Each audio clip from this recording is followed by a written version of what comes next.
Bonjour. Salut. Bonjour messieurs. Salut. Bienvenue sur ce nouveau Talks avec Christophe, comme d'habitude. Loris n'est pas là, il est malade. Et on accueille aujourd'hui le bureau Henri Mardy Architecte, composé de Raphaël Pache et de Zeno Catani. Donc bienvenue. Merci. Je sentais que tu avais envie de dire quelque chose. Non, je plaisante. Donc bienvenue, merci d'avoir accepté l'invitation. C'est un plaisir de vous recevoir. Donc l'idée c'est de discuter un petit peu d'archi, de qu'est-ce qu'on aime faire, de vos projets, de vos anecdotes. On va essayer de vous trouver des questions débiles à poser, mais on attend ça par mail. Et puis voilà. Est-ce qu'on leur demande de se présenter 2 secondes? Bien sûr. Alors présentez un peu votre bureau. Non, vous êtes sympa, on pensait que c'était vous, vous avez écrit un texte. On pensait que c'était vous qui allez vous charger. Moi je peux vous présenter. En 2 mots, en 2 mots. En 2 mots. Et après on vous présente. Alors Zeno à faire. Si, bon, on est un bureau d'architecture, en fait, qui travaille... On est basé à Genève, mais on travaille un peu partout en Suisse en ce moment. Et on fait beaucoup d'innovations, mais on est vraiment ouvert un peu à tout type de... Des tours à Dubaï. Architecture, Ouais. exact. Oh, pourquoi pas un jour. Non. Et...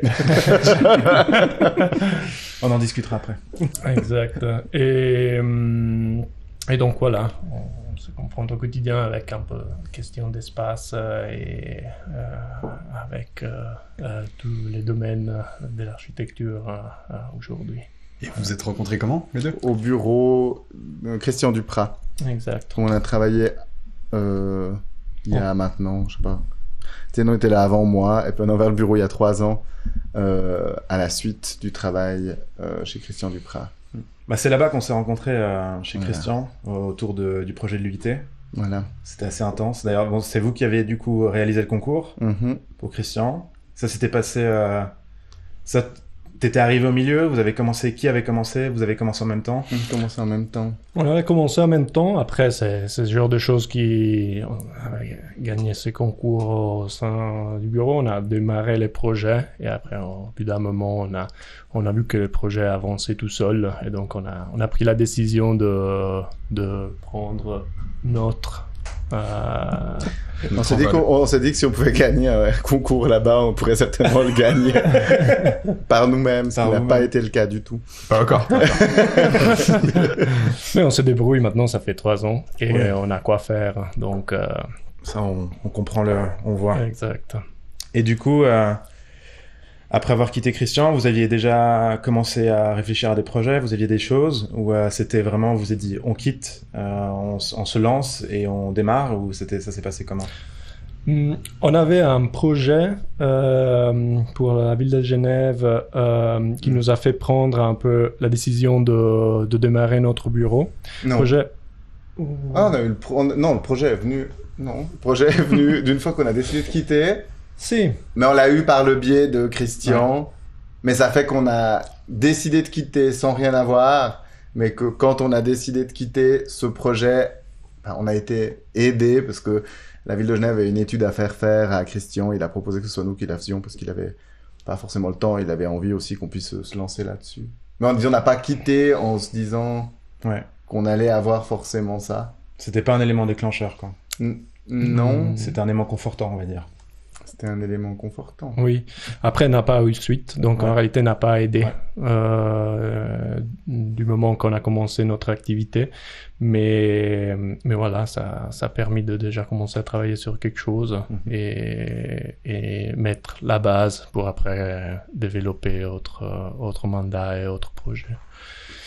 Et c'était aussi la période où toute l'histoire du Covid a commencé. Ouais. Donc, On c'était s'est bien débrouillé pour le bureau. exact. Pas très simple les premières années, mais on a passé cette période, on est encore là, on a quoi faire, donc on s'est réjoui de continuer.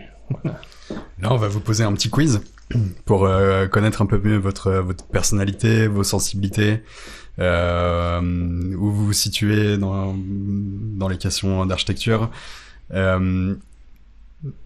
Celui qui a envie de parler en premier, il parle en premier. Ouais. Ok? Et on vous demande, dans l'idée, c'est que c'est une question avec des réponses de 1 à 10.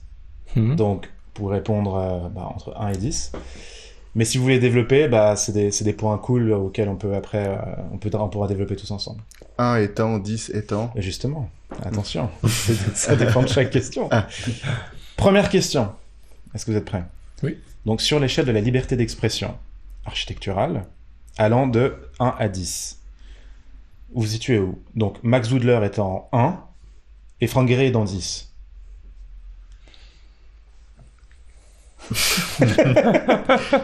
9 Oui, je pense aussi. 9 et demi.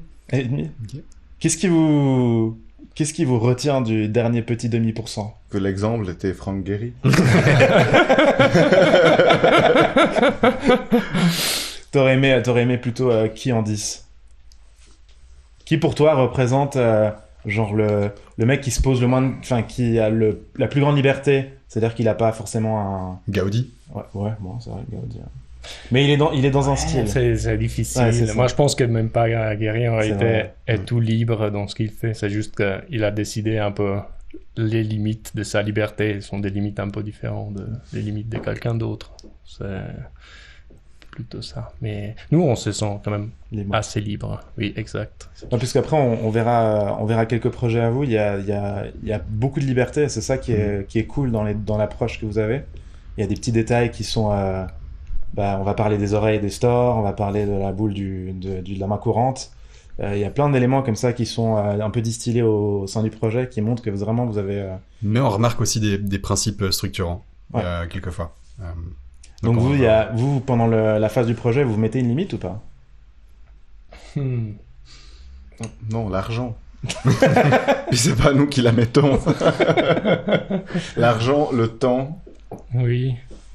Ouais, c'est... Non, la raison, disons. Exact. On essaie d'être raisonnable. Dans le sens, on fait pas les choses gratuitement. Enfin, Et jusqu'à maintenant, on a surtout travaillé pour des rénovations. Donc, si on veut, la limite était déjà un peu donnée par ce qui existait déjà. Mais on a quand même poussé loin.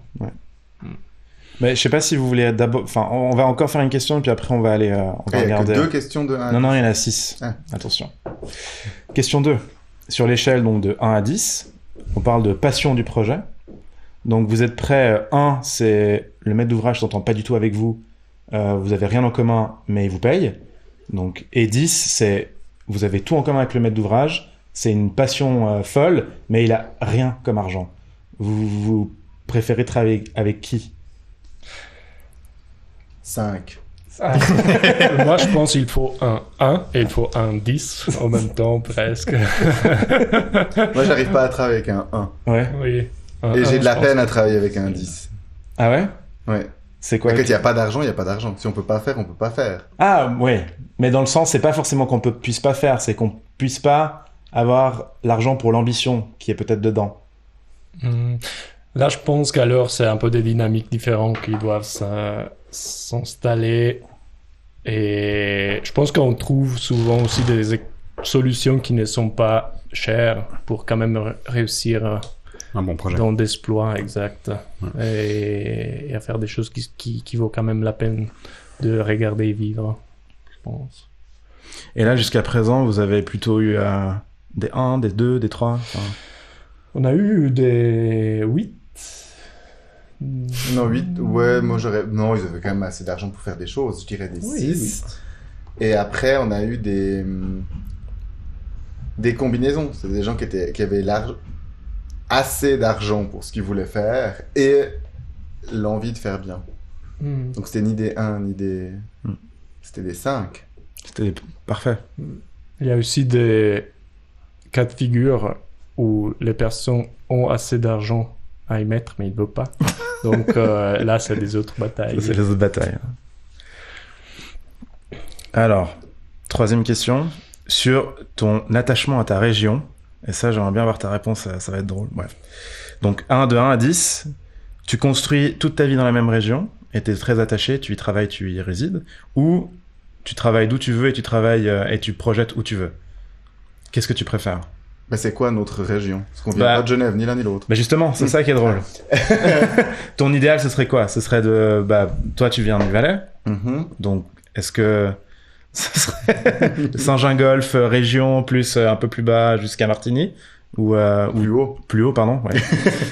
Tu vas y aller là. Ou est-ce que tu kifferais construire à New York, à Hong Kong, à Singapour? Ah ah.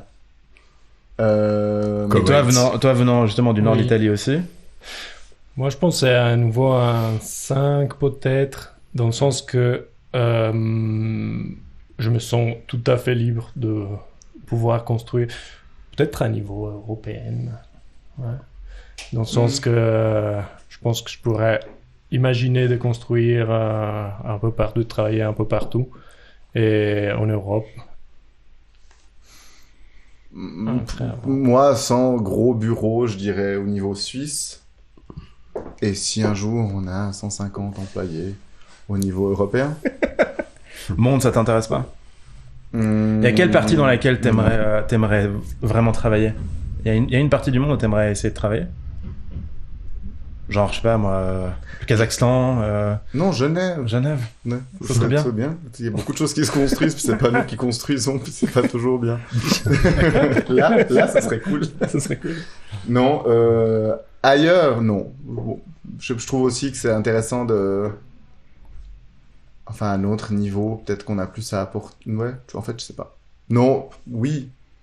Ouais, ça dépend un peu des chances. Ça chances. dépend, un musée, machin. Ça dépend des honoraires aussi, je pense. Bien aussi. Mais je Si pourrais c'est bien... un qui paye bien et que c'est à Je pourrais Dubaï. bien imaginer quelque chose de Méditerranée, je sais pas. Ouais.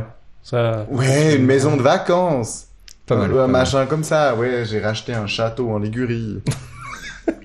Ok, je fais.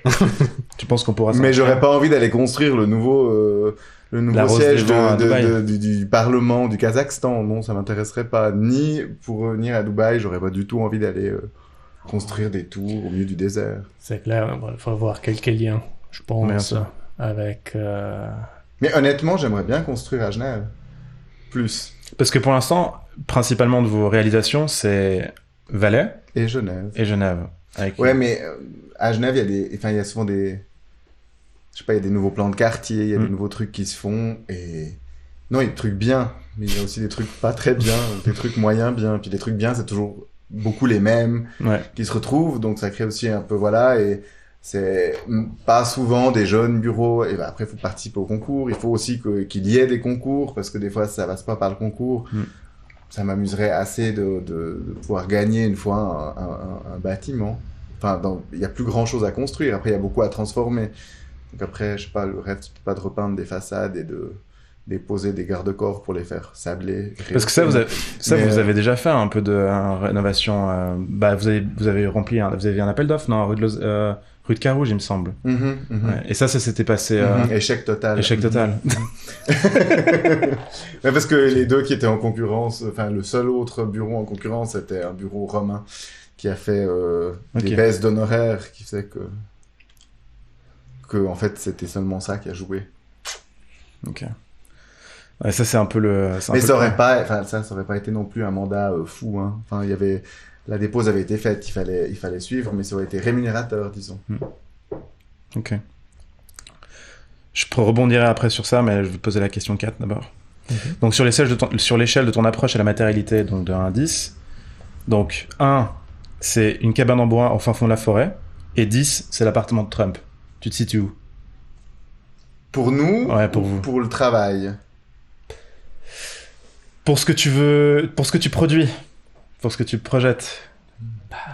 À nouveau, je trouve que ça dépend beaucoup. Moi, je dirais pas ni à l'un, ni à l'autre. C'est... Ouais, moi j'aurais répondu 8 Ouais. dans un premier temps. Ouais. Donc, Plutôt, te laisser une liberté la plus grande possible. Mais après, je trouve hyper intéressant de faire des projets où ça devrait être 1. Oui. Mais parce que tu penses pouvoir convaincre Trump de faire des trucs bien. Mais ça, c'est... En fait, peut-être c'est plus difficile de faire bien avec trop que faire bien avec Ouais, peu. on n'a encore jamais été dans la situation où on avait trop. Mais on aimerait bien des fois avoir plus. Et plus, ce serait pourquoi, du coup, ajouter, parce que là, en fait, on parle plutôt de economy of mean, ou alors être un peu plus que ce qui est nécessaire. Non, ce serait juste pour finir un peu tout le projet. Non, mais pour pas avoir besoin de faire un choix, pas que quelqu'un vienne nous dire je veux refaire toute la maison, puis à la fin on lui dit oui, bon bah sans les cuisines, sans les salles de bain, ou juste ta cuisine, ou tiens, change pas tes fenêtres, qu'on puisse juste au moins arriver au bout du truc, quoi. Puis il manque jamais beaucoup. Non, on a quand même fini les choses, c'est juste... Non, La mais question, on elle demande n'est toujours pas- aux gens de faire des choix. oui, bien sûr, mais ça, et c'est- ne pas ça, c'est- devoir tout le temps confronter un choix Mhm. aussi à une contrainte liée à l'argent. Mais des fois, je c'est pense. peut-être juste aussi de pas être à 3000 balles près qui fait qu'on doit prendre chaque offre et chaque bout de Exact. carrelage et passer 3 semaines à faire baisser une offre de 2%, mais qu'il faut faire ça sur l'intégralité des offres pour économiser à la fin, je sais pas moi, 5 ou 10 000 balles sur plusieurs centaines. Mais ça, c'est une question que je me pose souvent. C'est, en fait, du point de vue du maître d'ouvrage, c'est clair que quand tu lui présentes le devis général, tu lui dis, voilà, j'ai économisé 2% sur l'ensemble. Mais le temps que ça t'a pris, finalement, est-ce que, enfin, tu peux pas le facturer, parce que Non. ça fait partie du mandat. Non, Et je pourtant, Non, ça fait partie du mandat, puis c'est ça aussi qui fait qu'ils arrivent à avoir des choses peut-être un peu meilleures pour le même prix, disons, mais c'est totalement à nos dépens, à nous. Oui. Et Bah, c'est, parce que c'est nous bon. qui poussons, en fait, c'est nous qui faisons en sorte. bah, ça nous revient aussi Ouais. contre, si Ouais. tu veux, parce que c'est la seule en fait, profession que règle ses honoraires sur la base du montant final de l'ouvrage. Donc en réalité, si on baisse le montant final de l'ouvrage, on baisse nos Nos honoraires. honoraires. Donc, Et tout le travail, en fait, que tu fais en Exact. amont, pour baisser, C'est- ça t'augmente ta charge, et bah, ouais, donc si on veut, c'est un peu... pas bien Mais payé. ça, et t'es c'est pas bien payé. contradictoire a priori, donc ça dépend pas vraiment de nous. Et c'est vrai. Mais ça nous arrive souvent. On a des, enfin, ça se rejoint quoi. On a une volonté, on a un objectif, on a un budget qui est extrêmement limité, et du coup l'objectif, enfin, la volonté, c'est d'arriver à faire tout ce que tu as envie, que ce soit, là, on parle par exemple, on va parler d'un garde-corps rapidement. On a un budget de la part d'une copropriété, on doit faire un garde-corps et on fait tout, et ça nous apprend des semaines pour arriver à trouver une solution qui matche le budget, match l'envie architecturale, et au final, ça nous prend 3 semaines. Et ça, en fait, Mais ça va être beau. c'est ça, en fait. Ça va être beau. C'est un peu du... Ça vaut la peine. Ouais, c'est ça. Si on n'avait pas envie de faire ça, en fait, il n'y aurait pas de Ce qui qualité, est bien, je pense. c'est des fois les clients qui sont vraiment bricoleurs. Ça, c'est cool, ouais. Ouais. Parce que, mais ceux qui savent vraiment faire et qui peuvent prendre vraiment en charge Mm. certaines choses, parce qu'il y a beaucoup de choses qui sont faites et ça coûte en fait hyper cher. Parce qu'en fait, on regarde le devis, puis il y a 400 balles pour poser un plastique par terre, puis il y a 300 pour enlever un clou, puis après il y a... Puis c'est assez fou, puis c'est vrai que les gens regardent ça, puis on sait pas trop comment leur expliquer, mais c'est aussi la personne qui vient, enfin il y a un peu, voilà, la personne va prendre une journée pour faire ça, donc ça va lui coûter aussi. Et si des gens savent le faire, c'est une bonne chose. Par contre, le problème, c'est quand ils savent pas le faire, mais ils veulent le faire. Enfin, je trouve que le projet peut Ça aussi vous est arrivé rapide. Non, heureusement pas. Donc maintenant, les gens n'ont pas pris ça. Voilà, été le tout premier projet qu'on avait fait. Ils avaient beaucoup fait eux-mêmes et puis ça avait très bien marché. Mais aussi parce que dans la famille, il y avait des gens qui pouvaient bosser et aider. Et donc, eux, ils ont pu s'en sortir avec des coûts beaucoup plus bas. Par contre, ça devient délicat où toi, t'es censé dire non, mais là, c'est mal fait, il faut refaire, ou là, il y a une retouche à faire et tout. Et Non, mais c'est pour ça qu'on veut pas. en fait, c'est faire ton client, quoi. ça, mais... Ça vous est déjà arrivé de travailler sur un chantier? De quoi? De bosser sur un chantier? Bah, c'est-à-dire... Bah, c'est-à-dire qu'il y a un truc qui est pas fait, tu le fais toi, ou... Non, je sais pas, je te demande. Non. Nick, Non. ça lui est arrivé, c'est pour ça. Ouais, ça m'est arrivé. Non, parce que là, par exemple, on a un projet pour des connaissances, et on sait qu'il y a, par exemple, un budget, pour le coup, super limité, et on veut absolument le faire.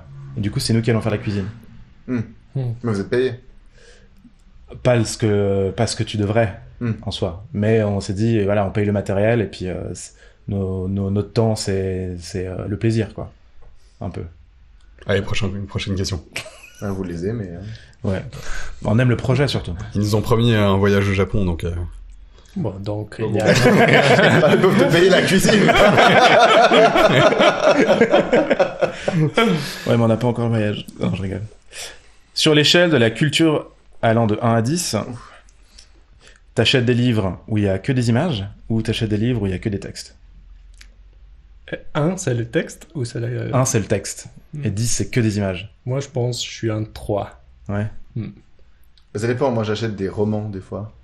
Non, mais on parle C'est pas d'archi. Ah, des livres d'archi. Des livres d'archi, ouais. Je pensais que tu me disais des trucs, je sais pas. Des BD ou Bah, des... ouais, mais je pensais aux bandes dessinées. Chez les bandes dessinées, il y a un peu les deux, donc 5. Dans les romans, des fois, ils sont faciles, mais il y a que du texte, donc 1. Les livres d'archi, 5. 5. Il faut quand même qu'il y ait des images. Parce que les livres d'archi, ils sont là pour être négligemment posés sur une table. Hein, Pour faire beau, ouais. Une lampe verte. C'est pour faire beau. Enfin, on les regarde une fois. Puis... Est-ce qu'il y a- Non, et certains, on les lit. Mais là, on t'a envoyé récemment un livre. Je vais y venir. Non, on peut en discuter maintenant si tu veux. Ah, ok. Bah, Parce que- parlons maintenant, ouais. Parce que celui-là, il a pas beaucoup d'images. Il a plein d'images. Mais c'est avant tout un... Il y a une page de texte, une page d'image. Tu fais 2 avoir, pages de texte. Ok, une page d'image. ok. Mais tu l'as pas acheté pour les images, non? Je l'ai acheté parce qu'on me l'a recommandé. Et t'en as retiré quelque chose? Hyper bien. Je dois le finir encore. Non, mais ça se lit chapitre par chapitre. Mais du coup, je peux faire une petite Aparté. aparté sur le quiz. Il y a 2 questions là qui sont vraiment cool sur la préface. Et j'aimerais bien te les poser. Mhm. C'est qu'est-ce qu'un bel édifice? Vu que tu l'as lu, tu devrais pouvoir répondre. Ouais, mais il donne pas de réponse. Il donne pas de réponse vraiment claire sur qu'est-ce qu'est un bel édifice. Puis après, la réponse, elle appartient aussi à chacun. C'est-à-dire que ça a aussi beaucoup évolué au. Enfin, il y a un chapitre qui parle justement de ces questions-là, aussi des questions de style, des questions de quel type d'architecture on fait. Et pour certains, enfin, il y avait vraiment une époque où on parlait on se spécialisait dans un style. Mhm. Il y avait ceux qui construisaient des chalets, puis il y avait ceux qui construisaient des maisons néoclassiques, puis ceux qui étaient spécialisés. Il y avait une grande mode du néo-gothique. Alors les gens. Mais ça, c'est un... Et ça, c'était ce qu'on considérait comme beau. Puis après, il y a eu le modernisme, qui était aussi lui-même, en fait, presque Un une style. forme de style. C'est presque un statement de dire non, je voulais pas. Pas faire le reste, ouais. Je veux pas faire ça. Moi, je suis vachement plus moderne, mais c'est pas forcément plus fonctionnel. Donc, qu'est-ce qu'un bel édifice? Moi, je dirais. Sans référence au livre, je pense qu'il appartient à chacun, mais je pense que c'est comme tout le goût, ça s'apprend aussi. Et je pense que, Ou même, enfin, il y a une partie qui s'apprend, puis une partie qui est innée. et je pense que la deuxième question, elle est vraiment liée au thème du livre, Mhm. le livre qui s'appelle L'architecture du bonheur. La deuxième question, c'est une habitation peut-elle apporter le bien-être ou la sérénité? Oui. Moi, je suis d'accord. Et c'est Je votre... dirais même que c'est souvent l'origine du bien-être Ouais. et sérénité aussi. Mais pas n'importe laquelle, non? Non, Non, mais ça fait longtemps qu'on a... n'a plus froid, donc honnêtement, On est déjà heureux, c'est on bon. pourrait tout à fait mettre des vêtements techniques et pas avoir froid dehors. Donc on a une habitation, c'est presque pour amener du bonheur. Mais s'il pose la question, c'est que c'est pas... Ben non, mais C'est pas évident, quoi. oui, ben c'est pour essayer de comprendre quelle est la plus-value de l'architecture par rapport à la non-architecture. Je pense qu'une bonne partie des habitations qui existent ou de ce qui est construit maintenant, il n'y a pas forcément de l'architecture derrière ou pas forcément d'architecte derrière, je dirais. Il y a peut-être un architecte qui est là pour veiller à ce que les tuyaux soient continus et les murs aussi, mais faut que ça fonctionne, disons, d'un point de vue technique ou Mais ça, ou normatif, mais il n'y a pas forcément d'architecture derrière. Et dans certains, enfin, le titre d'architecte n'est pas protégé de la même manière dans tous les cantons.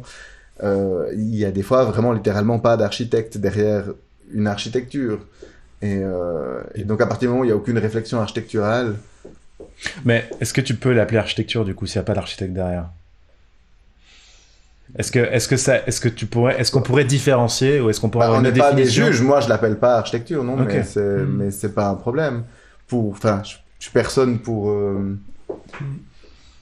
juger. Après, je juge tout le temps. Oui. mais ça Mais je pense n'a rien à que voir. l'image qu'on a en tête, c'est pas l'architecture vernaculaire, c'est pas ce genre de choses. Quand je dis la non-architecture, quand tu dis ça, c'est pas à ça Bah, que tu penses. peut-être que c'est l'architecture vernaculaire d'aujourd'hui. Ouais. Peut-être que dans longtemps, on On trouvera dira, ça c'était le super. style. C'est bien ça.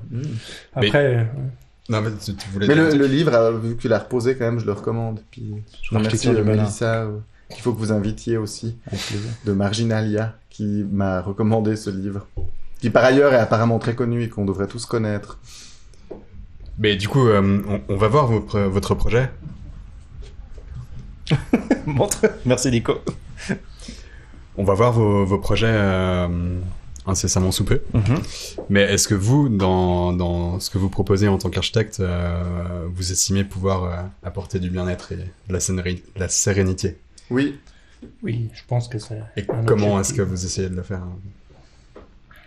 Il y a un projet, malgré tout, il est très beau, hein, mais je trouve pas qu'il soit serein. Le studio. C'est ton avis? Ouais, c'est mon avis. Il est extrêmement serein. Il est Au contraire, c'est le projet le plus serein. le plus serein. Mais le serein pour qui? Pour vous ou pour le locataire? Pour le bon Bah, locataire. En vrai, Non, mais moi, je pense vrai, aussi que les projets, ils doivent pas être adaptés à tout le monde. Je Ouais. pense que la plus grande erreur, c'est de vouloir faire une architecture qui plaît à tout le monde. C'est comme un vêtement. On fait pas un vêtement dans une seule taille ou dans une seule couleur. Donc, je trouve que, je sais pas comment vous vous habillez, mais quand tu vas dans un magasin, il y a en général les 3/4 des choses qui n'ont pas d'intérêt, puis il y a le quart qui te plaît à toi, puis les 3 autres quarts où ça dépend la proportion, où ça dépend les gens. Je pense que l'architecture, c'est comme ça. Donc, quelque chose qui plairait à tout le monde, ça plaît à personne. Ouais, mais est-ce Enfin, que la sérénité, c'est une question de plaire ou c'est une question de ressenti? Ah bon, après, est-ce qu'il doit être serein? Je sais pas. Moi, Il peut être peut-être- énergétique. Oui. Feng shui. Ouais, feng shui, je sais pas, c'est quoi un appartement serein? On va pas non plus trop à se plonger dans les sentiments des personnes quand on fait un projet. Dans le sens, c'est après quelque chose que c'est géré à un niveau un peu personnel. Moi, je pense que dans tous les projets, après, dès que quelqu'un commence à habiter en architecture, il va aussi la modifier Se pour la l'approprier. rendre propre. Mhm. Donc, ça doit être en architecture en soi, avec quelque chose qui lui permet elle-même d'exister et d'avoir du sens. Et après, ça sera la personne qui l'habite qui va un peu la rendre propre, si elle arrive. Non, puis même, l'architecture, elle est pas... Enfin, des fois, c'est l'endroit, il devait être comme ça, j'ai l'impression. Et tu disais aussi, par rapport à l'architecture faite par non-architectes, pour moi, c'est aussi un peu une question d'échelle. Souvent, il y a un bâtiment vraiment mauvais, mais qui est dans un ensemble qui marche, est sauvé, et peut même contribuer de quelque façon à l'ensemble en lui donnant quelque chose qu'autrement, ça aurait été pas possible de planifier. Ouais, puis c'est presque une question de parti pris. Enfin, je dirais, il y a des bâtiments qui pourraient être jugés comme laids. Enfin, puis c'est encore aussi subjectif, mais il y a des fois une forme de laideur, d'inadaptabilité, de non-intégration, de tout ce que tu veux, qui font que c'est sympa. Je pense que Genève, c'est une ville super pour ça. Il y a plein de... Il y a plein d'exemples. Non, mais chaque fois que tu te balades, tu te dis, ah, bah, c'est bien qu'un bâtiment sur 3 soit Comme ça. comme ça, un petit peu qui n'a rien à voir, il est trop haut, ou il casse un peu ce truc 19e, et puis après, ou avec ces espèces de façades et ces pierres, les bâtiments chauds à la crème, et c'est bien que des fois il y ait autre chose, ça permet de mieux voir les autres, et puis parfois, ça aussi, je sais pas comment dire. Et dans les projets, je pense qu'il y a aussi un peu ça, est-ce que ça plaît? Après, des fois, la question, c'est même, est-ce que nous, on se pose pas la question, ça nous plaît ou pas? Des fois, peut-être que c'est... Mais c'est juste, je pense, celui dont tu parles, je pense qu'il devait être comme ça, c'est très bien. Il fallait que ce soit comme ça. J'aurais pas vu ce truc autrement. Et en vrai, vous me l'avez montré là quelques minutes avant, et je l'ai compris en le regardant vraiment. Mais sinon, on peut le regarder maintenant, si Ouais. vous voulez. Oui. Parce que je pense que c'est un bon petit résumé très dense de plein de choses de ce que vous faites. Petit, c'est très juste, ouais. C'est très petit.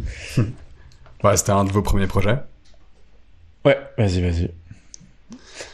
Et en fait, ce que j'ai apprécié dans ce projet, c'est justement qu'on puisse, que les habitants puissent l'investir comme ils le souhaitent, et qu'on puisse décider d'ouvrir la cuisine, de la fermer, d'ouvrir la salle de bain, de la fermer, de positionner le lit là où on veut. Voilà. Après, on veut aussi parler des choses gratuites, parce qu'il y en a, et elles sont... Ou c'était pas gratuit, ça. 1 kilomètre carré. On parle, c'était quoi? C'était du neuf. Alors, quand je dis gratuit, c'est le geste. Le geste en plus, c'est le geste qui n'est pas nécessaire, mais qui devient indispensable. Qui devient indispensable, c'est ça. Et c'est là où je pense qu'on a un rôle à jouer, nous les architectes, et vous l'avez très bien fait dans ce projet, et dans les autres qu'on Mais va il voir faut peut-être aussi. voir le plan avant. Maintenant que t'as réussi à lui ouvrir. C'est un peu artisanal encore, hein. Excusez-moi. Non, ça va très bien.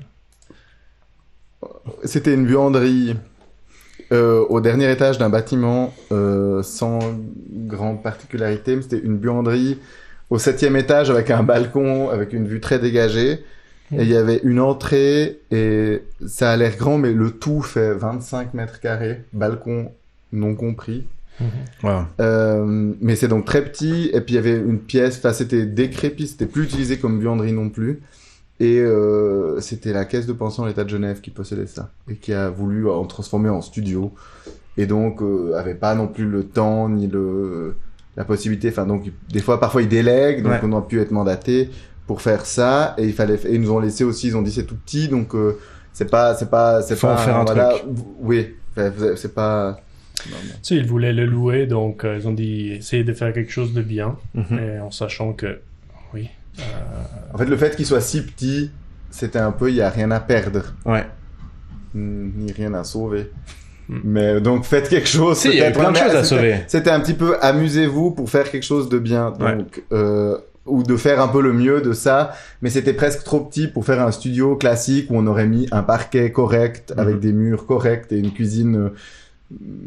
On veut pas faire quelque chose de trop domestique. Enfin, c'était un peu trop petit. Il fallait un peu, peut-être trouver une solution un petit peu autre de ce qu'on aurait fait pour quelque chose qui faisait juste 505 mètres carrés de plus. C'était vraiment petit et il y avait pas de salle de bain. Donc il fallait aussi créer une salle de bain. Donc il y avait aussi une question de où est-ce qu'on mettait les choses avec la problématique aussi des arrivées d'eau et des colonnes. Ça vous a beaucoup contraint dans le plan? Le fait que c'était déjà une buanderie et que du coup il y avait des arrivées d'eau. Parce que sur la taille d'un appartement, disons 100 mètres carrés que tu dois rénover, t'as toujours un peu de latitude pour déplacer un bloc sanitaire, etc. Tu vois. Mais sur 20 mètres carrés, on a pris quelques libertés pour la colonne verticale. On a dû adapter un peu les choses, mais on n'a pas eu de mauvaises nouvelles jusque-là.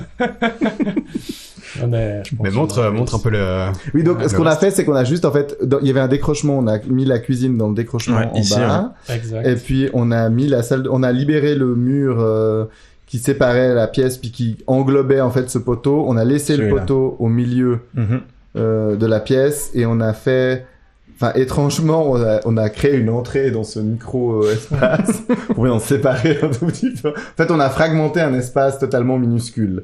Donc, on a pris le parti de le cloisonner, enfin, de le réorganiser, de le refragmenter, au lieu de l'ouvrir complètement, en mettant une salle de bain, salle de douche, mobilier, modulaire, droit devant l'entrée, qui permet de créer un espace côté balcon et de permettre de décider si on veut, enfin pour le meubler, de mettre un lit côté balcon ou côté entrée, et puis en laissant la possibilité de laisser une table là où il y a la cuisine. Et en fait, on voulait pas que l'exiguïté de l'espace nous contraint à faire juste. Ça, c'est la petite adaptation. Non, ça il fallait faire. Non, alors en fait, on a enlevé les faux plafonds et il y avait un plafond en béton comme ça. Donc on a un peu comblé les trous et les morceaux de métaux qui sortaient, puis on l'a peint en argenté. On a laissé apparente. On a découvert ça et on a décidé de. Ça, c'est un truc. Nous, on a eu ça sur un chantier à Budet, et c'est aussi une dalle arrondie comme ça. Et quand on a découvert ça, on était tellement chaud. Et quand ils nous ont dit, c'est très très beau, mais non. Nous, on n'a pas trop demandé, en fait, on a fait. Et puis, Mais du coup, ça s'est passé comment avec la CPEG? J'ai l'impression qu'ils ont été cool quand même. Ils ont su un peu à la fin. Ils ont écouté, non. Mais ça, c'est la pièce, justement, avec on a travaillé avec des parois coulissantes pour fermer l'entrée, parce que non seulement on a créé une entrée, mais en plus on pouvait la fermer. Et puis la salle de douche disparaît en fait dans le meuble qui contient aussi des armoires en partie autre, et la cuisine qui est à droite, là où il y a aussi cette partie en bois. Voilà, elle s'ouvre et elle se ferme. Donc en fait, c'était aussi l'idée de dire, si on a une cuisine ouverte dans 25 mètres carrés, on dort dans sa cuisine, on mange dans sa cuisine, ça c'est normal, mais on reçoit dans sa cuisine et la cuisine est tout le temps là. Donc en fait, c'est l'idée de le soir et là, je peux refermer ma cuisine et elle disparaît. Et la même chose avec la salle de bain et ce truc, ce qui permet d'avoir en fait, voilà, là, la cuisine est fermée. Et donc on peut aménager, soit on met un lit dans cette partie-là, parce qu'on a juste la place, on a juste les 2 mètres nécessaires comme une niche, soit on le met de l'autre côté derrière le poteau. Puis le poteau, en réalité, il y a juste 70 cm environ pour passer, donc ça crée un passage. En fait, l'espace est tout d'un coup hyper articulé dans une surface minuscule. Et ce que je trouve cool dans ce... Mais alors, la première chose, c'est que ce qui est étonnant, c'est que la séparation de la salle de bain et l'espace de jour, c'est en menuiserie. Ouais, la moitié de la salle de bain, c'est des Oui. cloisons et l'autre moitié, c'est de menuiserie. Et ça, il y avait une raison particulière ou c'était vraiment une décision architecturale? On voulait d'un côté construire le moins possible entre guillemets dur, même si c'est quand même du placo après carrelé. Et donc on a réduit vraiment la partie carrelée au minimum où il y a l'eau. Ouais. Et après on a refermé cette partie avec des meubles. avec Mais des meubles. On voulait créer des armoires aussi d'entrée, et puis on voulait avoir en dessus, parce qu'il n'y a vraiment pas beaucoup de place, des rangements. ces rangements en partie Exact. supérieure. Donc ça permet de augmenter l'espace devant le WC pour y loger dans la salle de bain le sèche-serviette, le radiateur. Et puis ça permet d'avoir ces armoires d'un côté et de prolonger. En fait, ça unit un peu tout le truc. Et on en a parlé avant, mais j'imagine que vous seriez curieux de savoir comment les habitants habitent l'espace, non? Je pense qu'il n'y a qu'un habitant. Oui. Ouais. Ou les locataires successifs, parce que se trouve, ils n'ont pas Ça réussi serait à tenir. intéressant. Et aussi voir comment ces menuiseries vieillissent. Je pense que Parce que c'est quoi? C'est du pré-grisé? C'est que vous avez fait ça comment? oui, c'est Nous, c'est une lasure, C'est quoi? C'est du boulot lasuré? C'est du chêne, c'est du Chêne. plaquage chêne. Plaquage chêne lasuré. Ouais, il y en a fait, je sais plus comment on a trouvé la couleur, c'est un peu blanc, bleu, gris. Mhm. Et on a fait des échantillons. On a fait des échantillons, puis après on a justement décidé de... On avait ce poteau et on avait le plafond, et il fallait en faire quelque chose, c'était très sale, donc on s'était le peindre, et en fait on est tombé, enfin on a pris un nuancier, puis on a remarqué qu'il y avait des couleurs argentées, donc on s'est dit tiens. C'est lequel nuancé? C'était un râle, C'était le râle. ok. c'était même pas Même pas un truc nuancier spécial. particulier. Ouais. Et voilà. Ça s'est décidé sur le chantier? Euh, Parce que tu m'as dit que vous avez démoli du coup la buanderie, Ouais, qui avait un faux plafond, a priori. oui. Et quand vous avez vu ce faux plafond, vous avez décidé de le garder. Oui. Ça a été une décision que vous avez prise Seul. seul, hein, Ouais. sur le chantier. Oui. Ouais. Et du coup, comment ça se passe avec la CPEG? non, on a transmis le fait qu'on pensait que c'était une bonne solution. Ok. On a changé un peu le concept d'isolation parce qu'il avait aussi prévu une isolation. Ah, ok, ouais. Donc, On l'a mis au-dessus. on l'a mis Ce dans... qui fait qu'on a une grande hauteur en fait dans Exact. ce truc. Donc, Ouais. on a Enfin, changé grand, un oui, mais- peu tout le concept, un peu d'isolation pour le toit. Et voilà, et après, on a discuté pour... Bon, lui, il a pour la trouvé ça couleur. cool, disons, d'avoir ça. Et après, rien. Le sol, on voulait le conserver. On voulait faire simplement garder la chape et la peindre. Et ça a pas... La chape était pas récupérable. Donc, on se demandait un tout petit peu ce qu'on pouvait mettre au sol. Ouais, parce que vous avez pas piqué la chape, vous avez rien fait, vous avez juste fait un regréage, un truc du genre. Je pense qu'on levait 2 cm. Rien, juste pour... Vous avez poncé lisser, oui. Mm. Et puis après, on a pris les mêmes carrelages, mais enfin, la même marque de carrelage dans un autre format. Ouais. Et on aurait pu mettre... On voulait pas mettre une autre couleur parce qu'on avait déjà ce turquoise dans la salle de bain et dans la salle de douche. Et ça a été, du coup, dans le choix des couleurs, vous avez commencé par, vous avez trouvé les couleurs ensemble ou ça a commencé par la salle de bain, ensuite ça a donné la couleur pour les meubles, ensuite pour le sol. C'était un peu un processus, mais c'était pas tout décidé à On l'avance. s'est pas assis un jour en se disant tiens on va faire une palette et un moodboard. Exact. On a sorti le nuancier, on a dit c'est joli. C'est joli, on y va. Non, enfin c'est là où on se laisse, je sais pas si on en a Oui. parlé avant, mais on se laisse assez de liberté et on fait un peu les choses des fois sans trop de réflexion. C'est-à-dire Exact. que c'est pas qu'il y a pas de réflexion, c'est On teste. on teste et puis enfin, Même pour les fenêtres, là. les fenêtres, ouais. Pourquoi Parce qu'en fait, non, les fenêtres d'origine étaient déjà moutarde bizarre. Mhm. Puis on s'est dit, tiens, moutarde bizarre. Et on a cherché juste un moutarde un peu mieux et on a fait la porte d'entrée qu'on voit pas, je crois, dans ces photos.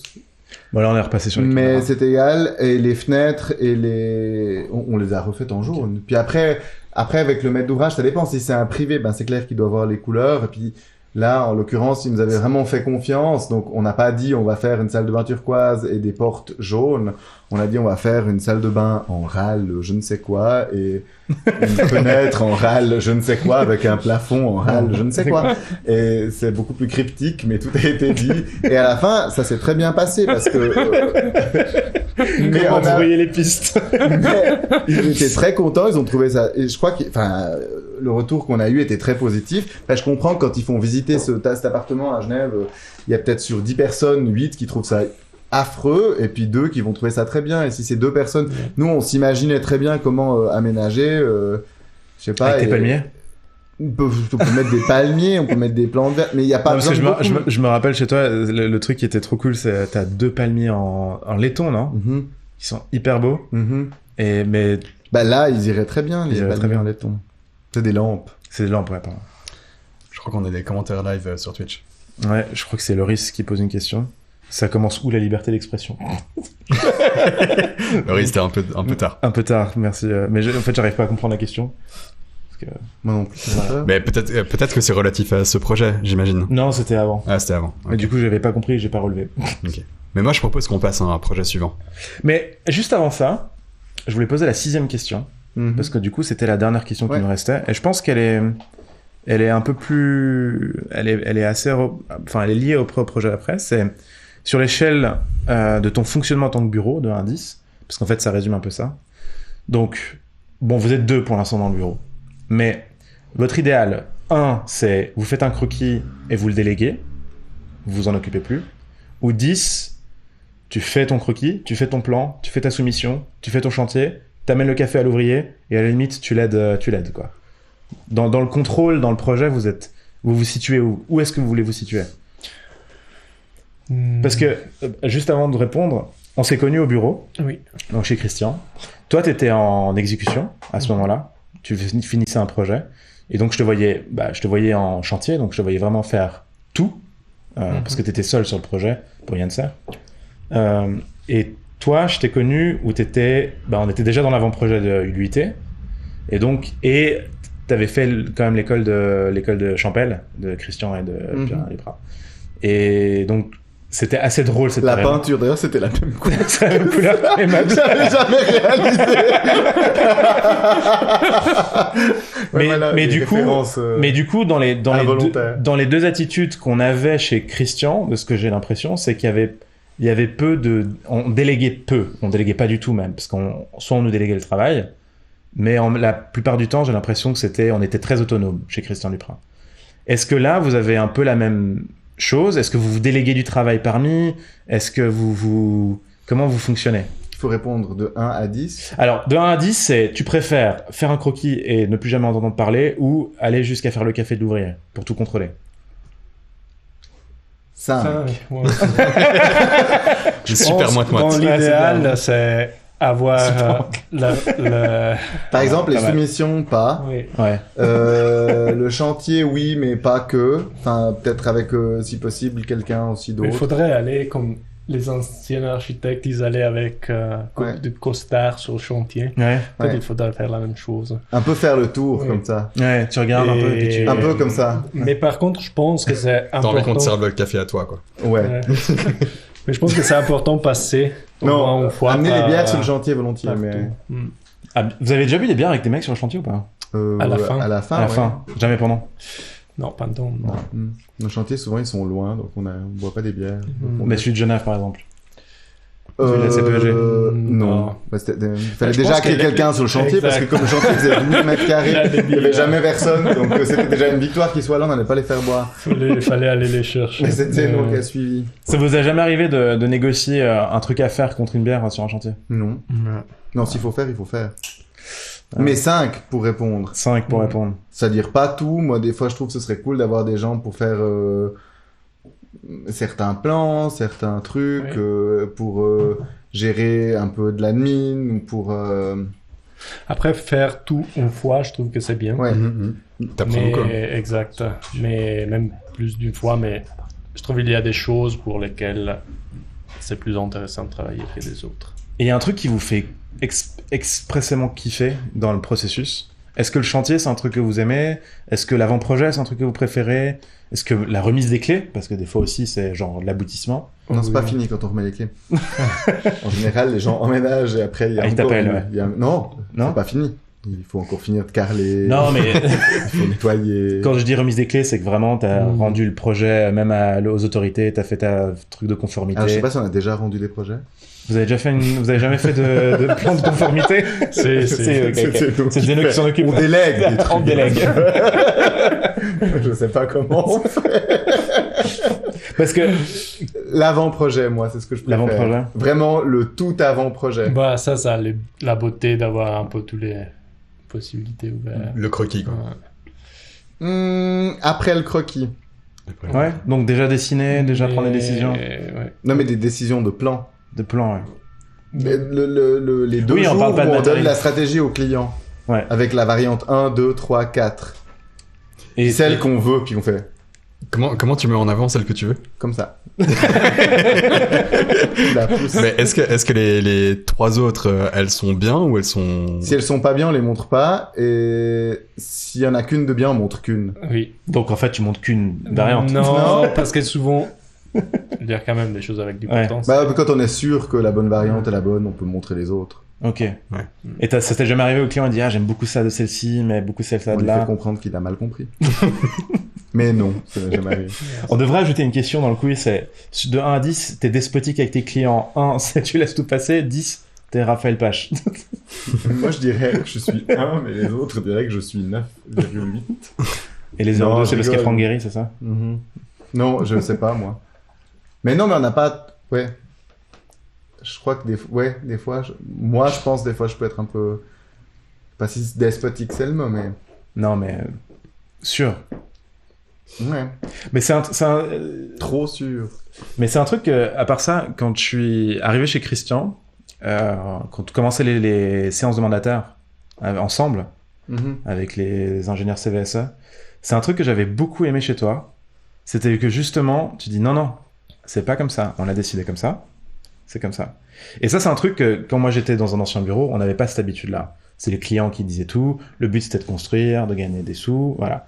Et c'est un truc que j'ai trouvé assez cool dans ton attitude, où je me suis dit, c'est vrai en fait, on peut quand même, malgré tout, même avec un mandataire qui est censé aller dans le même sens que toi, tu vois, et ben tu peux dire non, ça fonctionne pas dans ce Mais il y a sens-là. une meilleure stratégie, c'est de Zeno.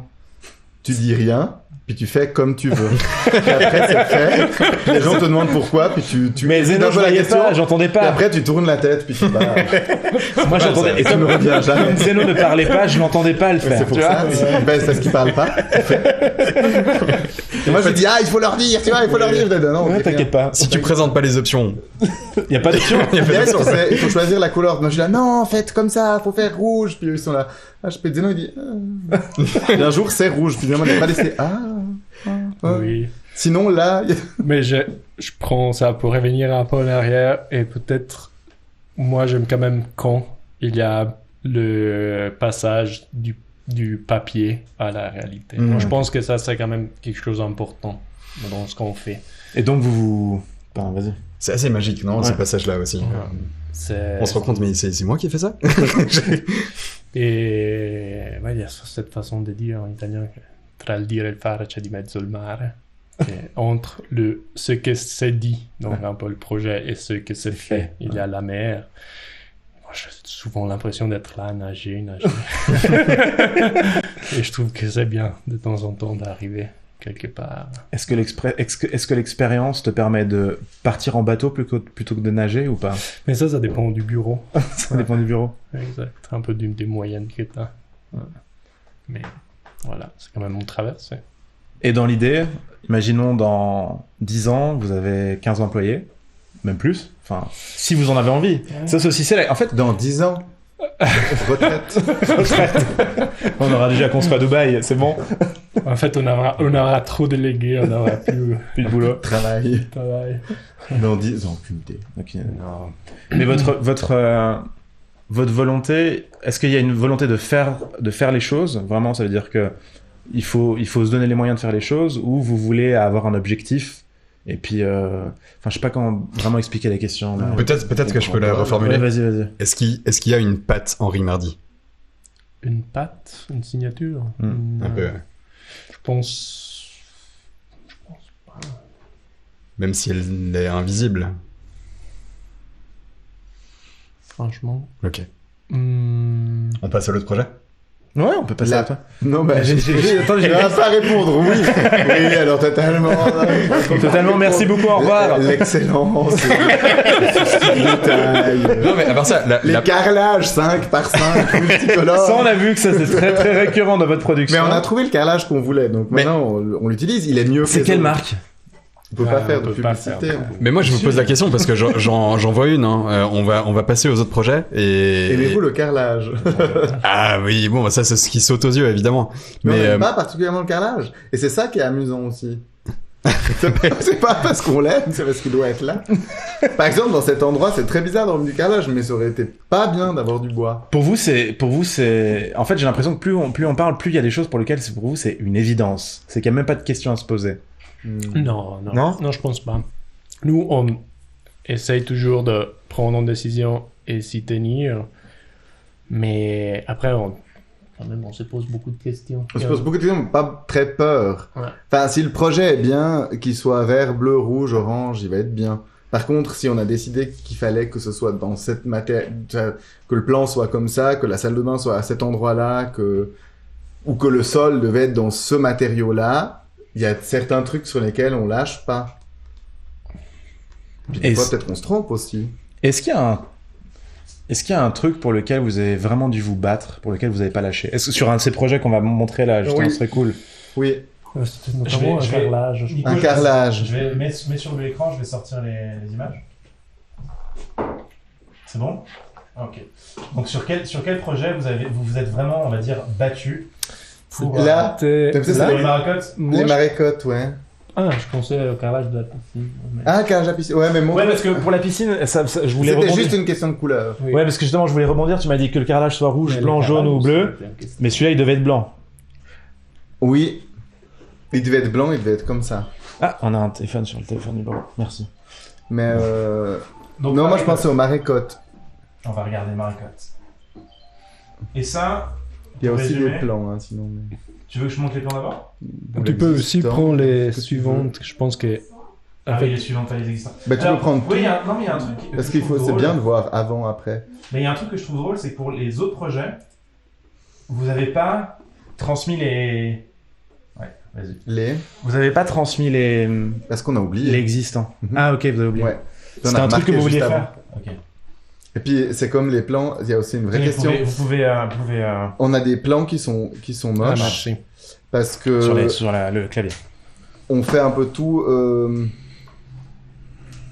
On n'a pas le temps de faire. De faire les plans.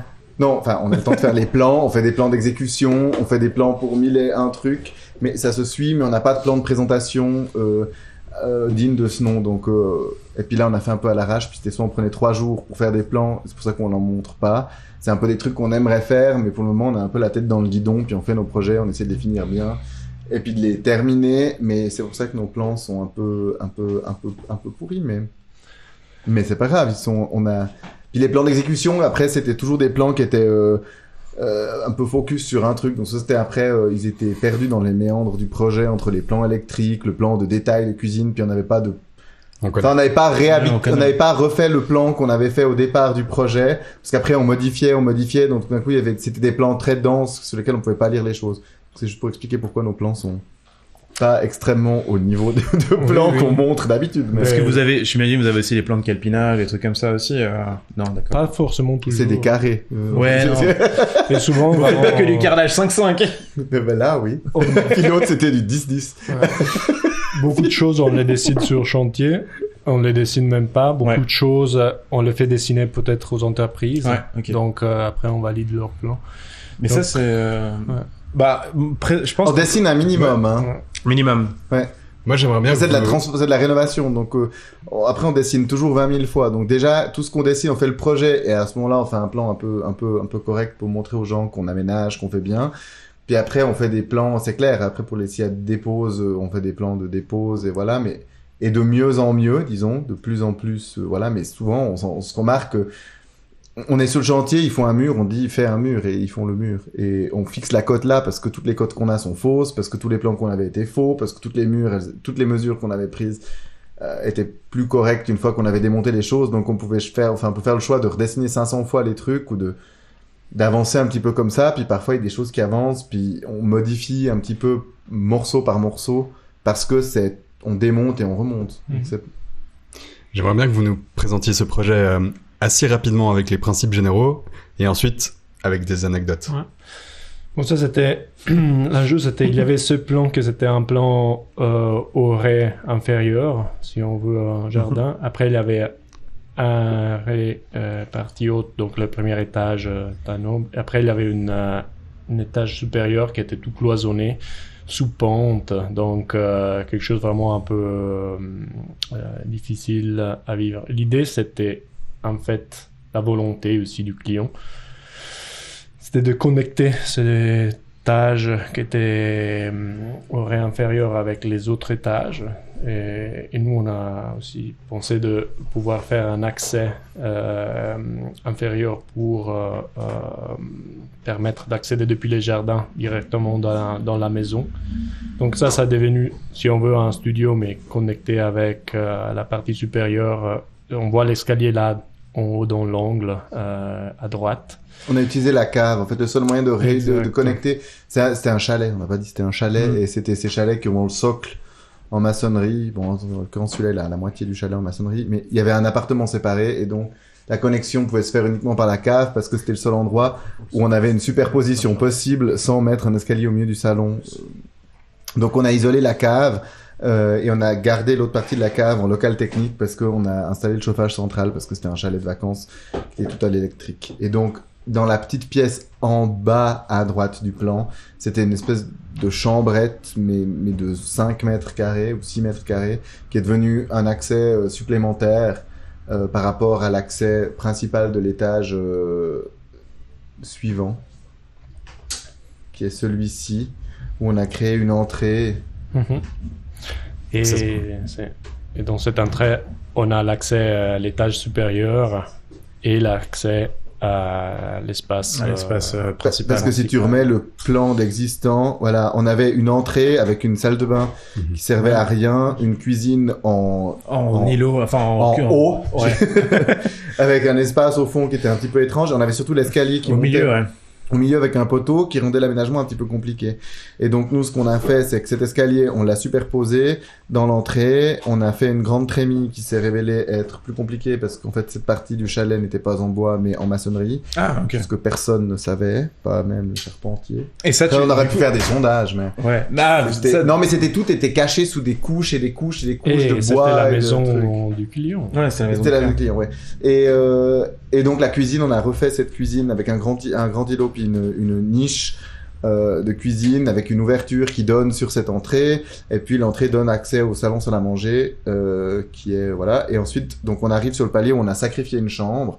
Si on remet l'étage d'avant, voilà, il y avait une chambre au fond c'est très mansardé, qui était très petite, une salle de bain borgne très bizarre, un couloir à l'endroit le plus haut, une chambre microscopique au nord et une chambre très grande ouverte sur le salon parce qu'il y a une mezzanine, enfin il y a une mezzanine. Et ce qu'on a fait, c'est qu'on a sacrifié une chambre. Vu qu'on a connecté le bas, on a placé un filet sur la mezzanine à la place d'un garde-corps, on a déplacé la salle de bain en empiétant sur la plus grande chambre, qu'on a rétréci aussi pour rééquilibrer les deux chambres, pour pouvoir faire une chambre parentale un peu plus généreuse au nord, en y intégrant une batterie d'armoire, et puis on a fait un grand palier libre et très ouvert. Et ce palier, du coup, il est en double hauteur. Enfin, il y a une partie qui est en double hauteur. Ouais, il donne sur la salle à manger. Sur la salle à manger. Et si on regarde les images... Là, on va passer... Ensuite. Attends. Vas-y, essaye. Non, ok. Bon, alors attends. Faut que tu resélectionnes. Ouais. Ah bah. Shift. Appuie sur Shift. Voilà, espace. Exact. C'est vrai que vous travaillez sur Mac maintenant. Bon, ça c'est... C'est la même chose sur PC. Ouais, c'est la même chose sur PC. Mais là, c'est pas l'existant, mais... Non, mais on peut essayer... Je pense que si tu reviens en arrière... En arrière... Voilà. Ça, c'était le couloir d'en haut qui était tout sombre. Mais du coup... Descendre un peu vite. En passant les photos... Ça, du coup, pendant les travaux, il était sur place ou pas? Non, ils ont déménagé. Ils ont déménagé. Ça, c'est la double hauteur. Bah, c'était obligé. Ça, c'était un peu... Voilà, on avait ce couloir, il y avait tout qui était... enfermé, ça c'était l'existant, donc la cuisine qui avait tout avait été réemballé, repeint, enfin il y avait beaucoup de cache-misère. Parce que du coup là le plafond en style lambris c'est un faux plafond. Oui. Ah ouais. Oui. Avec un bordel. Puis tout était faux. Enfin, en fait, c'est pour ça, il y avait beaucoup de couches. Là, il y avait le poteau qui était lui-même emballé. Le poteau, en fait, il est beaucoup plus petit, on verra après. Il y avait cet escalier branlant. Il y avait ici, derrière la cuisine, tout était réemballé. Et puis, nous, ce qu'on a fait, c'est déjà de déballer un tout petit peu, de réisoler. Ça, c'est une chambre qu'on a refaite. Et, pardon, les renforts en métal là qu'on voit sur Ça, la c'était poutre, existant. c'était existant. Ça, vous c'était avez- existant. Là, Structurellement, vous avez fait quelque chose? En fait, on n'a pas touché les toits. Ouais. Structurellement, on a renforcé ou on a ouvert les prémis. et on a renforcé vers la cuisine parce qu'en fait, ça tenait pas. Puis c'était... C'était masqué et on voyait pas que c'était dangereux. Ah ok. Et du coup, quand vous avez déballé ça, vous avez réagi comment? Bah, on a renforcé. Non, si c'était un peu... Il y avait un ingénieur civil sur le Oui. coup? Ouais. Mais c'était pas très compliqué, hein. Puis on a dû renforcer l'endroit où on a ouvert, ouais. Ça, c'est le palier où, à l'époque, là, on se serait trouvé dans la chambre fermée. Mhm. Donc, on l'a ouverte. Et puis, on a mis ce filet parce qu'en fait, comme c'est très mansardé, si on avait mis un garde-corps à 1 mètre, il y aurait Ouais, t'aurais eu un l'impression de- garde-corps. ouais. Et donc, on a ce grand palier qui est aussi carrelé en soi. Et le client, il a dit quoi pour le filet? Il était chaud? Et il a bien aimé. Il a bien aimé parce qu'ils utilisent maintenant. Il l'utilise? C'est en fait de la surface qu'ils ont gagné. Gratuite, ouais. Un petit hamac. Un petit hamac, ouais. Non, mais attends. Ça, on aimerait bien un hamac au bureau. Je pense que c'est... Vous avez un hamac au bureau? Ah Non. ouais. Vas-y, essaye. Non. Non.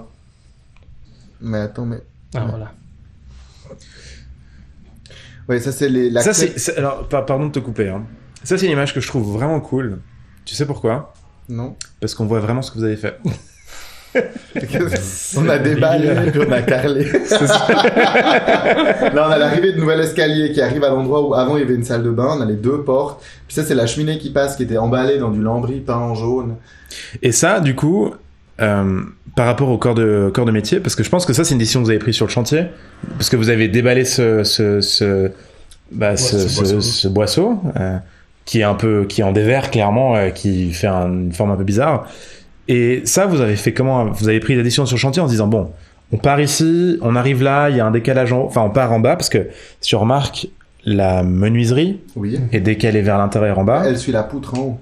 Oui, elle suit la poutre en haut. Mais du coup, ça, c'était votre...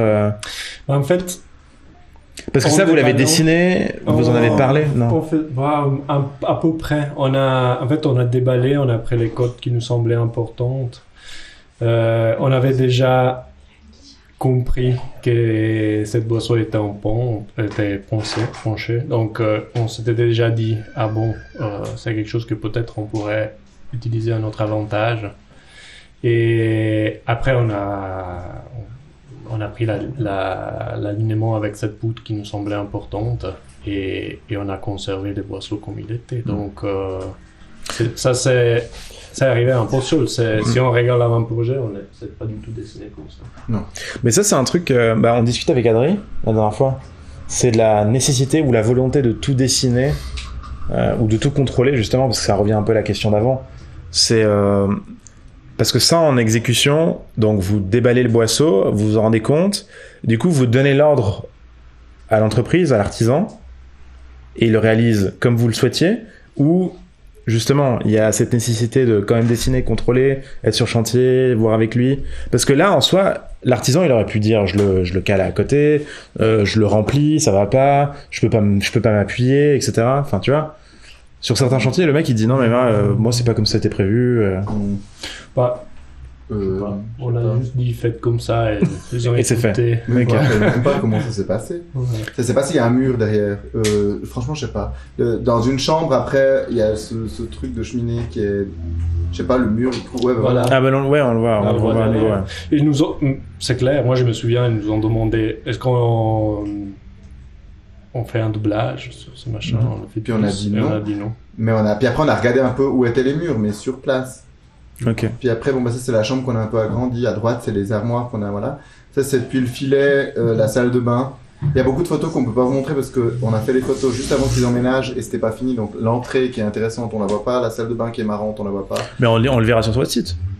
Quand on aura Quand vous fait des referez photos, le site. un jour peut-être. Ça c'est la cuisine où on a déballé tous les trucs, on a tout dû renforcer parce qu'il y avait rien qui tenait. Et là, je pense que c'est là où Christophe demandait s'il y avait des anecdotes ou pas. Bah, est-ce qu'il y a des anecdotes? L'anecdote c'est qu'il n'y a rien qui tenait dans la partie en haut à droite de ce bout tout renforcé, bricolé.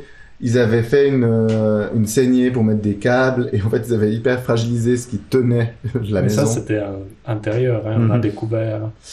Et on a fait demander au charpentier de boucher. C'est quand on regarde de près, ce qu'on voit pas là, mais c'est très amusant parce qu'il y a les veines de bois qui vont pas dans le même sens. Puis après, on a tout voulu peindre en se disant bon, c'est un peu dégueu. Puis pour finir, on trouvait ça plutôt charmant de laisser ça un peu comme ça. Il y a des renforcements à côté du poteau. Ouais, on les voit. Puis il y a rien qu'à la même couleur, mais finalement ça va Bon, ça va vieillir ensemble. vieillir ensemble. Puis on a ouvert le faux plafond à gauche. On voit Ça un on peu. voit.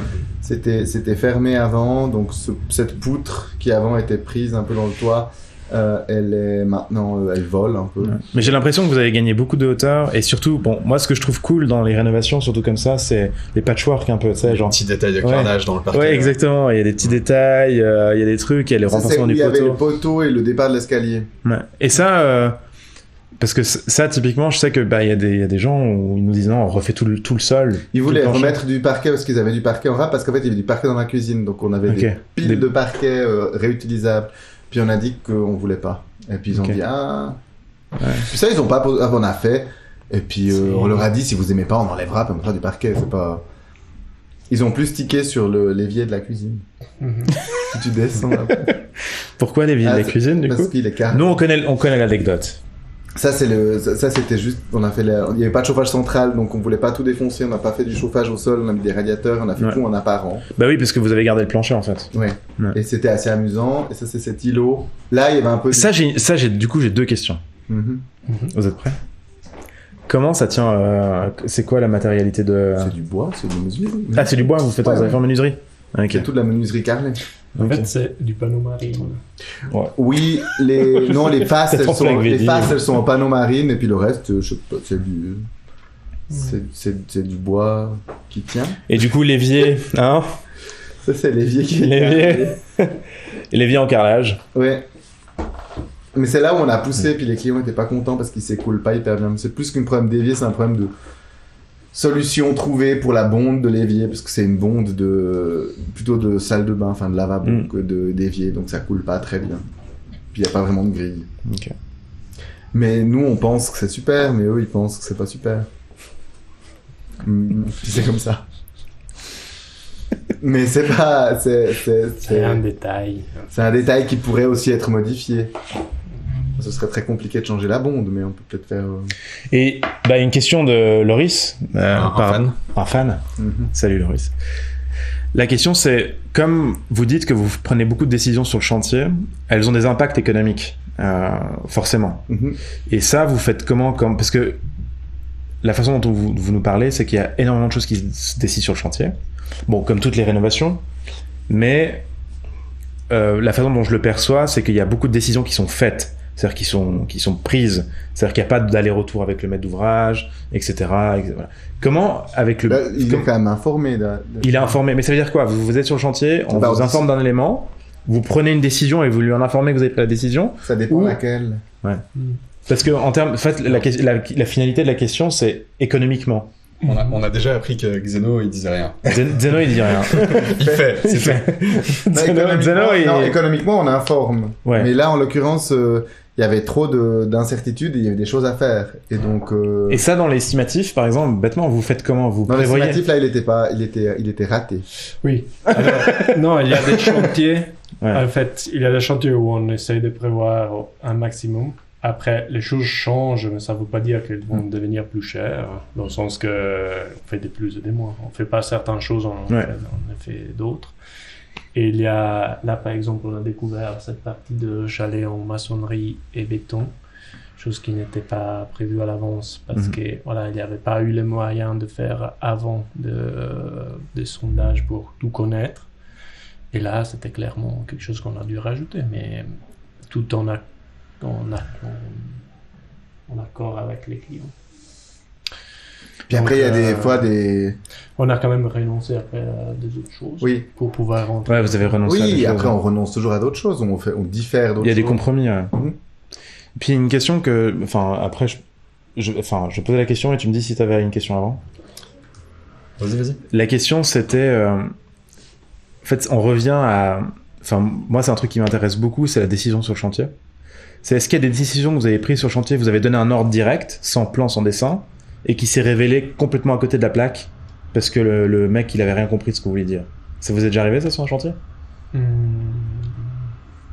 Genre, vous lui dites, je veux un plafond en lambris. Non, en général, ça se passe plutôt quand on dessine, que c'est à côté de la plaque. Ok. Ouais. C'est mieux quand on dessine puis on donne le plan, après ils font faux. Si on leur dit sans plan, en général ils font juste. Et il y a une anecdote comme ça, un truc qui vous revient? Oui, dans l'autre projet qu'on peut peut-être passer mais très rapidement, il y a le mur de la maçonnerie, il y avait une réservation à faire pour fermer une maçonnerie, machin. Mais du coup... Et là c'était décalé de 5 ou 6 cm. Bon, les menuiseries étaient pas encore faites. C'est pas la piscine. C'est pas la piscine, c'est exact, celui-ci. c'est ça. Mais du coup, on revient sur la question de il faut être là, il faut être derrière tout, en fait. Oui, mais comme ça en Valais, on est Oui. derrière une fois par semaine. Tu peux reprendre le clavier si tu veux. Mais du coup, Valais, vous allez une fois par semaine sur le chantier? Oui. Et dans les situations urgentes, on vous dit, ah mon dieu, j'ai un truc, et le plâtrier il est pas venu, ou un truc comme ça, vous faites comment? On appelle. Se débrouille. On Je utilise pense notre que- téléphone. Oui, exact. Et c'est aussi bien de ne pas être toujours là. dans ce Ouais, sens. des fois c'est. Voilà. Parce que toi, t'as été sur le chantier Yanser, par exemple, où c'était pratiquement à côté du bureau, et tu as fait des chantiers en Valais. Est-ce que tu vois une différence dans l'approche du chantier avec ces chantiers-là qui sont pas proches ou pas? Est-ce qu'il y a quelque chose est-ce que ça t'a forcé à voir les choses différemment? Est-ce que ça va te changer ta pratique? Parce que comme vous faites des chantiers, vous avez 2 gros chantiers en Valais qui ont quand même un énorme impact. Est-ce que ça t'a changé la façon dont tu appréhendes le chantier, ton nombre de rendez-vous, ta présence sur place? Non, pas forcément. Bon, c'est quelque chose que peut-être j'ai compris après mon premier chantier, qu'il faut pas être là toujours à donner des solutions, mais voilà. Finalement, c'est des entreprises qui sont censées savoir faire leur travail, donc nous, on donne les stratégies, on donne des indications sur comment les choses doivent être faites, et après... Et ton premier chantier, du coup, c'était quoi? Ça, c'est une question qui m'intéresse. Mon premier chantier. Ton premier chantier, ouais. Le tout Ouais, premier. tout premier. En tant qu'architecte, c'était... Après, on peut faire comme Mario Botta, hein. T'as Ouais. fait un truc avant, et puis après, t'as été En architecte. tant mais- qu'architecte, c'était, oui, dans l'ancien bureau. Ouais. C'était 2 logements en surélévation dans des combles. Et oui, avant, je pense, j'ai fait aussi des murets, des terrassements, T'as joué au Lego. dans des collines quand j'avais 16 ans, mais c'était pas... Peut-être, il faut pas les... Et t'as appris beaucoup sur ton premier chantier? C'était chez, Oui, oui. chez qui? Oui, chez Christian. C'est chez Christian. Après, j'ai suivi autre chose pendant mon stage au Tessin. Mhm. J'étais chez un architecte au Tessin, chez Righetti, qui c'était très utile, il construisait beaucoup en béton. Ok. Et donc là, j'ai aussi suivi des chantiers, mais un peu moins en première personne. Ok. Toi, ton premier chantier, c'était quoi, du coup? C'était l'école? Chantier. C'était suivi par la ville, mais c'était pas. Il y avait c'était la ville qui suivait le chantier, et puis c'était juste. C'était une rénovation de façade. Ouais. Mais ça, c'était ton premier en tant que 100%. Parce que t'as eu aussi l'élément en béton de l'artiste. Il y avait ça. Il y avait aussi. ça. Ça, je me rappelle, c'était drôle. Très amusant. C'était un cube de 2 mètres par 2 mètres. Et ça t'a pris tellement de temps, finalement? Non. Ça a pris du temps à être fait, mais en fait, sinon ça allait. Mais après, moi, je pense que enfin, j'ai pas envie de dire que les chantiers se font tout seuls, parce que c'est pas vrai du tout, mais il y a des fois, j'ai pas de souvenir d'être allé, je suis allé 3 fois voir ce truc, il y avait, le gars qui faisait, le maçon était bien, ils ont fait leur truc, je suis allé une fois discuter avant, je suis allé une fois avec Christian regarder ce truc, puis je suis allé une fois à la fin, puis c'était fait. Premier chantier, ouais. Mais je sais pas. Après, au bureau. Mais c'est vrai qu'il y a eu des trucs, il y avait chez Christian, ouais, la transformation de l'école, mais c'était la ville de Genève qui suivait, qui faisait la direction de travaux. Je crois. Mais j'allais sur le chantier avec la dame. J'espère que c'est la clair, dame. Mais je sais pas, il fallait peindre des trucs. Je sais pas, j'avais fait quoi? J'avais regardé peindre. Je sais pas, on était là, on se battait, on vendait au gars des échafaudages, il avançait pas. Il disait, ah, l'échafaudage. Il fallait, écoute, avance, le marge de manœuvre était assez limitée. Ouais. Il fallait poncer, il fallait peindre. Et ils ont poncé et ils ont peint. C'était compliqué, mais il y avait pas non plus de... D'ailleurs, on a découvert une technique à ce moment-là, c'est un sablage sans protection sur les panneaux. T'en rappelles ou pas? Non. Purée, c'est fou, t'as suivi le chantier. Il a suivi le chantier, il s'en rappelle pas. C'était quoi ça? Mais c'était un sablage où il fallait pas protéger les vitrages. Ah, j'ai cru sans protection pour pas que ça gicle partout. Non, sans protection, c'était une cour d'école. Sur les vitrages, ouais. Oui. Ah, je me rappelle plus ce que c'est, mais ouais, bon, je me rappelle du gars café, donc si jamais il y a besoin, je saurais. Mais t'étais très content aussi, je pense, pour ça. De pouvoir comprendre ça et le faire et tout. Non. Il m'a dit, il y a des sablages, on n'a pas besoin de protéger les vitres. J'ai dit, ok. C'est pas moi qui paye, c'est la ville de Genève et les moyens sont différents. Ok. Bon, alors, passons sur le projet, le dernier. Là, Alors, vas-y. Hop. Est-ce qu'il y a... Merci. Mais c'est amusant parce que ces projets, c'est toujours un peu la même chose. C'est des projets dans des architectures qui sont pas hyper... Enfin... C'est particulier, mais pas au premier coup d'œil. L'autre, c'était un chalet qui avait été un peu transformé 20 fois, dont une étendue dans les années 90, avec un peu des biais, des trucs comme ça. Donc voilà, de prime abord, c'est pas voilà. Ça, c'était intéressant en soi, mais c'est une maison des années qui a été transformée, enfin construite dans les années 80, mais à la base, c'était une grange assez ancienne, d'où l'épaisseur des énormes murs. Et puis c'était le fils des propriétaires qui allait reprendre cette maison pour emménager avec sa femme. Et puis la maison, elle était, on a oublié d'envoyer des photos de l'existant, mais pour faire un peu le portrait, c'était les sols en carrelage beige moucheté brun, les tapisseries à relief beige ou avec enfin c'était tout des années 80, beaucoup étaient comme ça, il y avait des briquettes sur les murs, il y avait des gros crépis comme les maisons étaient souvent faites dans le style un peu rustique, toutes les menuiseries étaient en chêne très foncé, la cuisine avait été refaite mais aussi il y avait quelques années mais c'était en rouge très Ferrari comme ça brillant et puis eux ils avaient envie de quelque chose de très clair et puis et ça change.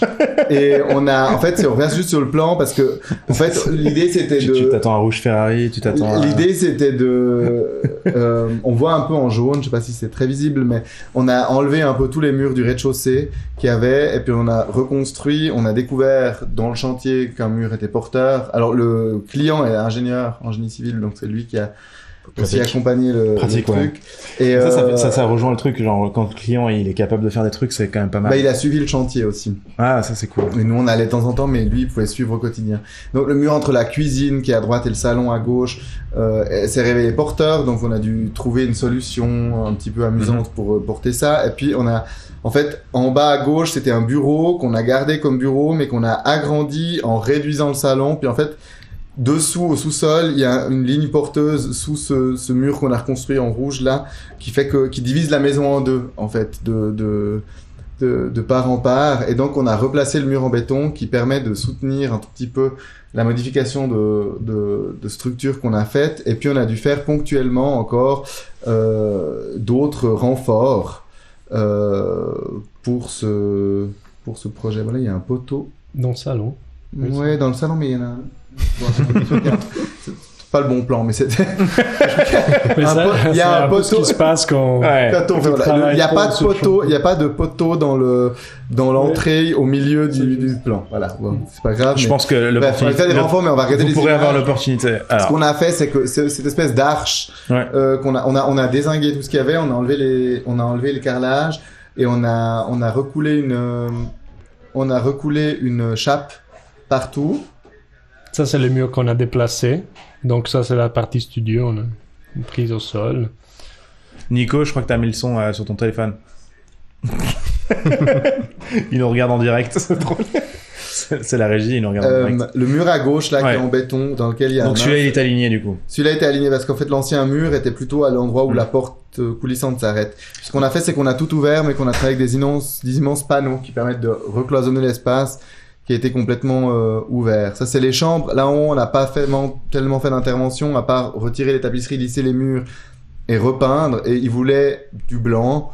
On a Chape, décidé... vous avez fait comment? Du coup, vous avez fait... C'est une chape ciment, et Chape puis là ciment. aussi, à la place de mettre un sol qui n'avait pas forcément, voilà, où il n'y a pas un budget énorme non plus, les clients, enfin ça c'était les clients vraiment super aussi. Enfin, on a toujours Bon, eu il est beaucoup de chance. ingénieur aussi. Oui, mais ils ont aussi dit, ben c'était très bien, et ils ont aussi compris le truc de dire, ben ça nous plaît, on va essayer comme ça, et compris aussi qu'ils pouvaient eux-mêmes agrémenter le sol avec des tapis, des choses, et que si un jour ils voulaient, c'était une chape, ils pouvaient rajouter dessus. Ce poteau, c'est assez marrant parce que nous, architectes, étions sûrs qu'on pouvait, il y avait un espèce de gros poteau rustique, réhabillé de crépi de fausses pierres. On était sûr qu'on pouvait l'enlever et ne rien mettre parce que selon nous, la statique de la toiture faisait qu'il y avait aucune charge là-dessous. L'ingénieur n'était pas sûr, enfin lui, il pensait que oui, il a demandé à un autre C'était le risque, ingénieur. du plan. Et au final, il se trouve que ce poteau actuellement ne touche pas. La toiture s'est rehaussée, le poteau ne touche pas, enfin frôle, Ouais, il faut la bouge. toucher. Ok. Donc il est là, mais il porte rien. Mais il est là. Il est beau.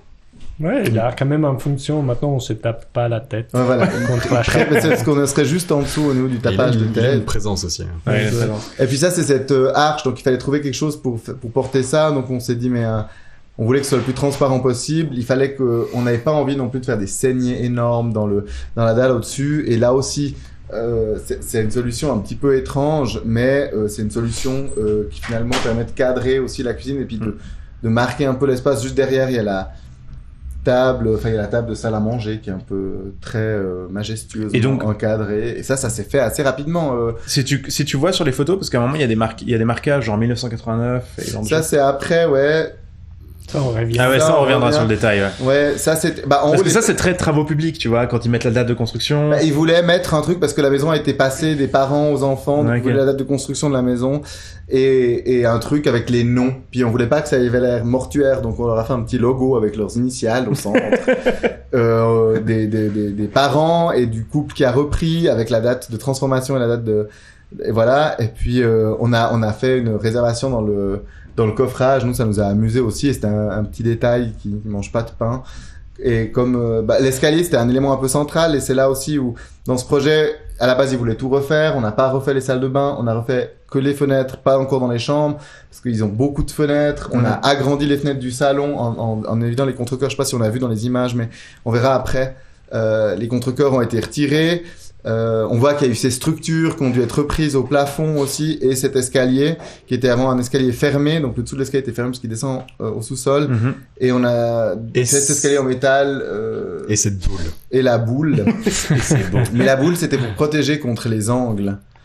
Mais cette image, Extrêmement cette photo, elle est très belle. Cette photo, elle est belle. C'était Ouais. votre carte de Noël. C'était notre carte de Ouais. Noël. Et Parce que on savait pas trop ce que on savait pas, ouais. ça représentait. Parce ce que, bon, l'échelle est donnée par le treillis. Oui. Ça, on est conscient, le treillis donne l'échelle. Et cette photo, elle nous explique Ouais.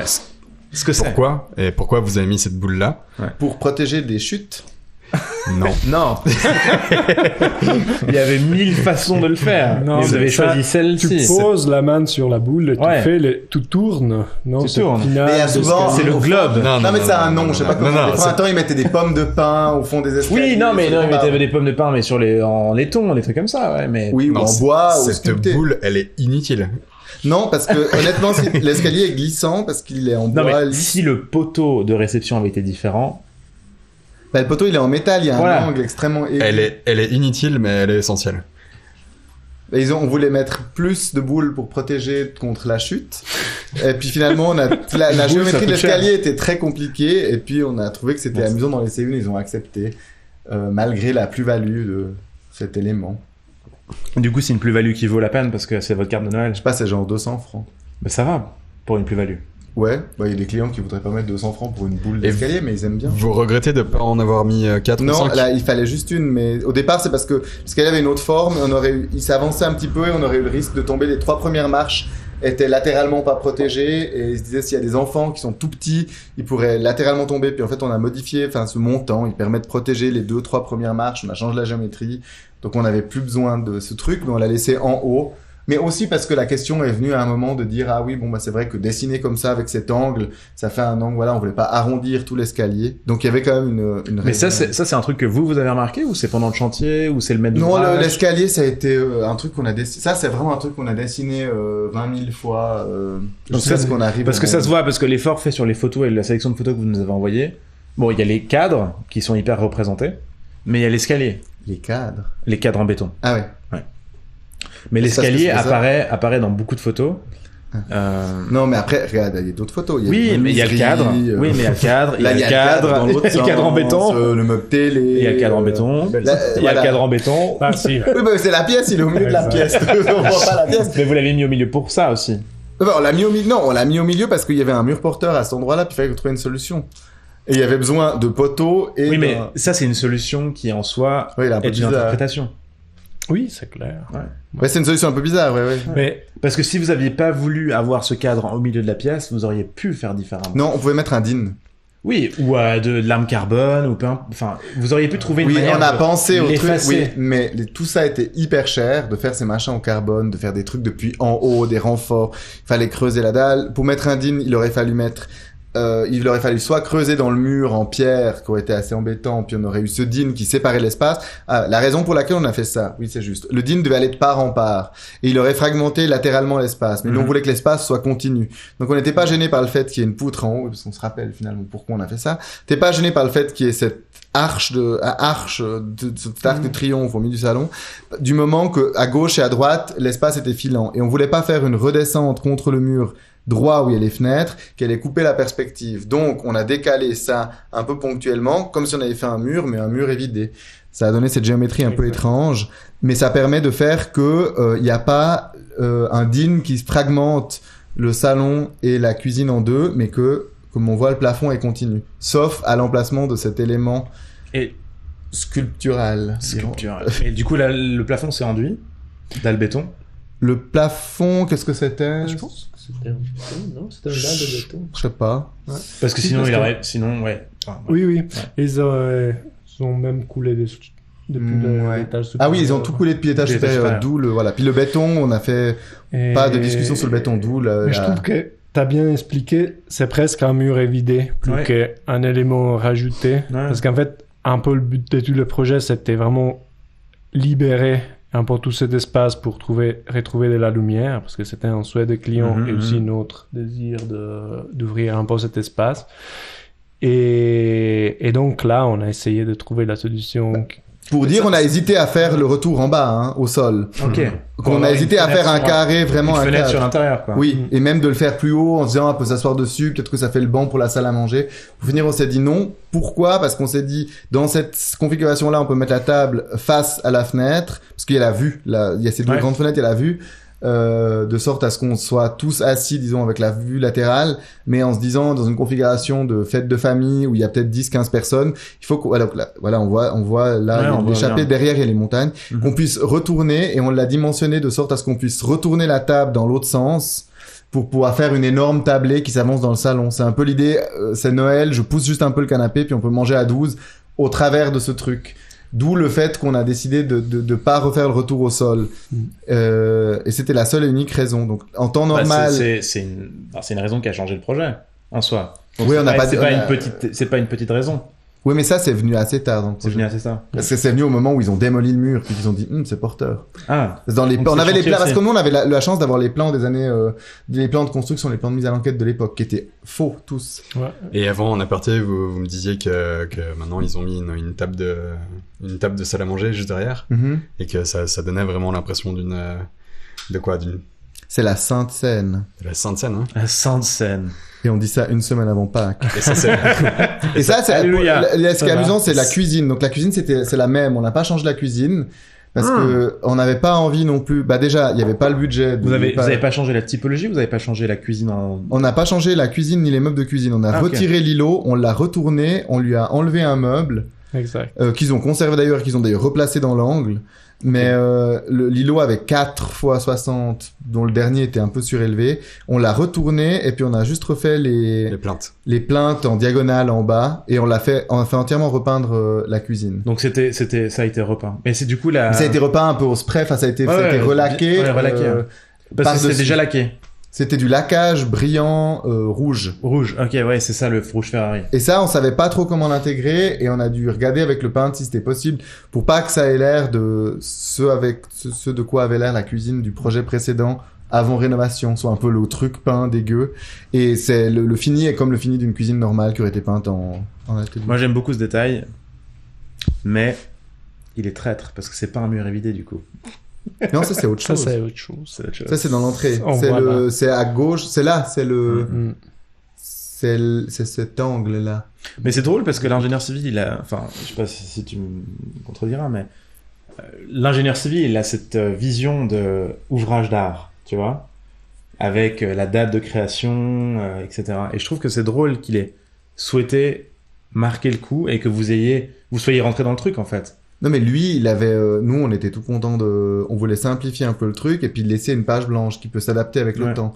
Donc en fait, comme c'était une architecture qui était dans un style, le style rustique, on a en fait enlevé le style et les déguisements en fait qu'il y avait, mais qui était tout à fait. Mais vous avez gardé une date. Enfin, Oui. Bah, ça... Bah ça ils ont demandé, puis Exact. ils ont dit comment ce qu'on pourrait faire. Pour On a nous, dit on le ça- fait dans le béton. Ouais, C'est un mais peu un c'est drôle exemple. parce que j'ai l'impression que c'est très suisse. C'est Ah mais ils sont inscrire la suisses, date ouais. dans l'ouvrage Ouais, d'art. ouais. Non mais bon, toi t'es valaisan, bon toi t'es italien, mais je veux dire, cette façon de voir, c'est très typique quoi. Ouais. Ça, peut-être, nous spontanément, je pense, on n'arrive pas à faire. Mais voilà. Ah mais ils nous ont dit on veut marquer un Exact. petit truc, vous avez une idée, on a dit on fait. Moi c'est. Mais c'est vous qui avez trouvé l'idée du coup de faire le truc. Je sais plus comment. Je pense que ça est venu même d'eux. Ouais. Ouais. Mais ils nous avaient donné 4 noms avec 2 dates. Ça nous semblait un peu trop. On a essayé d'abstraire un tout petit peu. Exact. Ouais, c'est ça le logo. Si Ouais. tu vois, c'est JMMLVJ. Et donc, Jean-Michel, Marie-Laure, Valentin. Raphaël a pris... J'ai fait un logo, pris une journée, j'ai fait un Exact. logo. On Une dirait un journée. cœur et une encre. Ouais, on dirait encore une encre. Peut-être pas Mais là, en fait, il reste des bouts de coffrage. Là, encore une fois, ils ont emménagé avant que ce soit tout fini. Le noir, c'est des bouts de coffrage. Ah, le noir, c'est les bouts de coffrage. Voilà. Ok. Et voilà. Voilà. Bon, je pense qu'il nous reste le temps pour 2 questions. Si toi t'as une question, sinon c'est une question. Bah pourquoi pas.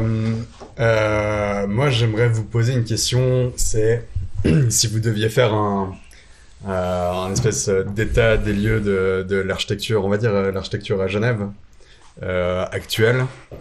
Comment est-ce que vous voudriez l'avoir évolué? Parce que t'as beaucoup parlé de comment tu voyais un tiers des bâtiments à Genève, mais comment t'aimerais que ça évolue? T'aimerais... Un tiers, t'es là, tu vois. Bah, t'avais dit, enfin, au tout début de la discussion, t'as dit il y a un bâtiment sur 3 qui est, voilà, hein, il est là, on est Non, content non, qu'il non, soit mais là. c'est pour dire que c'est que Non, mais c'est on est pas content ça. qu'il soit là. Ouais, ouais. Moi, je suis d'accord avec toi. Je trouve que ces bâtiments-là, on est content qu'ils soient là. Mais Ouais. comment tu imagines que ça puisse évoluer et comment tu veux que ça puisse évoluer? Parce que on est dans une situation un peu particulière. Les grands ensembles, a priori, c'est terminé. Donc, c'est de la rénovation, construire la ville sur la ville. Donc, toi, dans ce contexte-là, enfin, vous, dans ce contexte-là, comment vous vous situez pour Genève particulièrement? Parce que je sais que c'est ni ta ville, ni ta ville. Et donc, c'est assez drôle enfin, c'est assez cool d'avoir cette réponse-là. Bah, c'est notre ville maintenant. Oui, mais justement, c'est votre ville maintenant parce que vous commencez, enfin, vous avez exercé, vous avez travaillé ici, vous avez fait un projet pour un élément qui va être un landmark à Genève, Mhm. l'UIT. Mais comment vous voyez, vous, l'évolution, justement, de ça? Un peu le zeitgeist. On voulait pas le dire le mot, mais on l'a dit. À Genève. C'est dur, hein? Non, moi j'ai pas très peur. Enfin, c'est toutes les questions de densité, de construction. On discutait hier et je disais bon, au final, on a toujours tellement peur parce qu'il y a un arbre et un machin, il y a un truc. Je sais pas. Des fois, je trouve que c'est déjà en soi, je pense que les gens sous-estiment le fait que Genève est déjà très construite, que c'est déjà très dense, que c'est déjà assez voilà, mais ça pourrait l'être encore plus. Je sais pas, moi j'aurais pas peur. Je comprends pas tellement cette peur. Surtout, il faut préserver ce qu'il y a à préserver. Il faut éviter de s'étendre à mort. Il faut comprendre où est-ce qu'on peut construire. Et je pense qu'il y a plein d'endroits où on peut encore construire à Genève et dans les environs.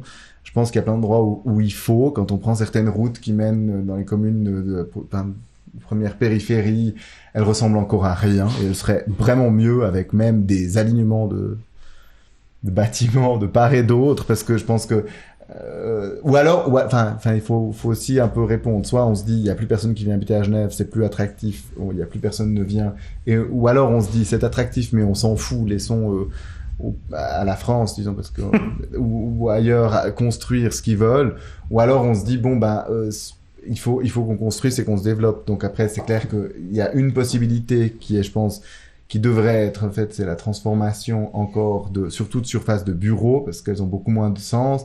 C'est peut-être une meilleure répartition, éviter aussi de reconstruire encore des milliers de mètres carrés de surface de bureaux. Et là, je comprends que les gens soient tous un petit peu énervés quand ils voient qu'il y a des fois un tiers de surface de bureaux dans les nouveaux projets. Ça, je comprends tout à fait. Après, d'un autre côté, la peur de la densité, moi, je la comprends pas. Je trouve que ça n'a pas de corrélation. Je pense qu'on peut très bien vivre dans une ville comme Hong Kong et très mal vivre dans une ville pas dense du tout. Ça n'a absolument aucune corrélation. Vous partagez cette vision ou pas du tout? Oui, je pense. Donc la densité vous fait pas peur. Ça veut dire que construire la ville sur la ville en plus dense, non, pour préserver, on va dire...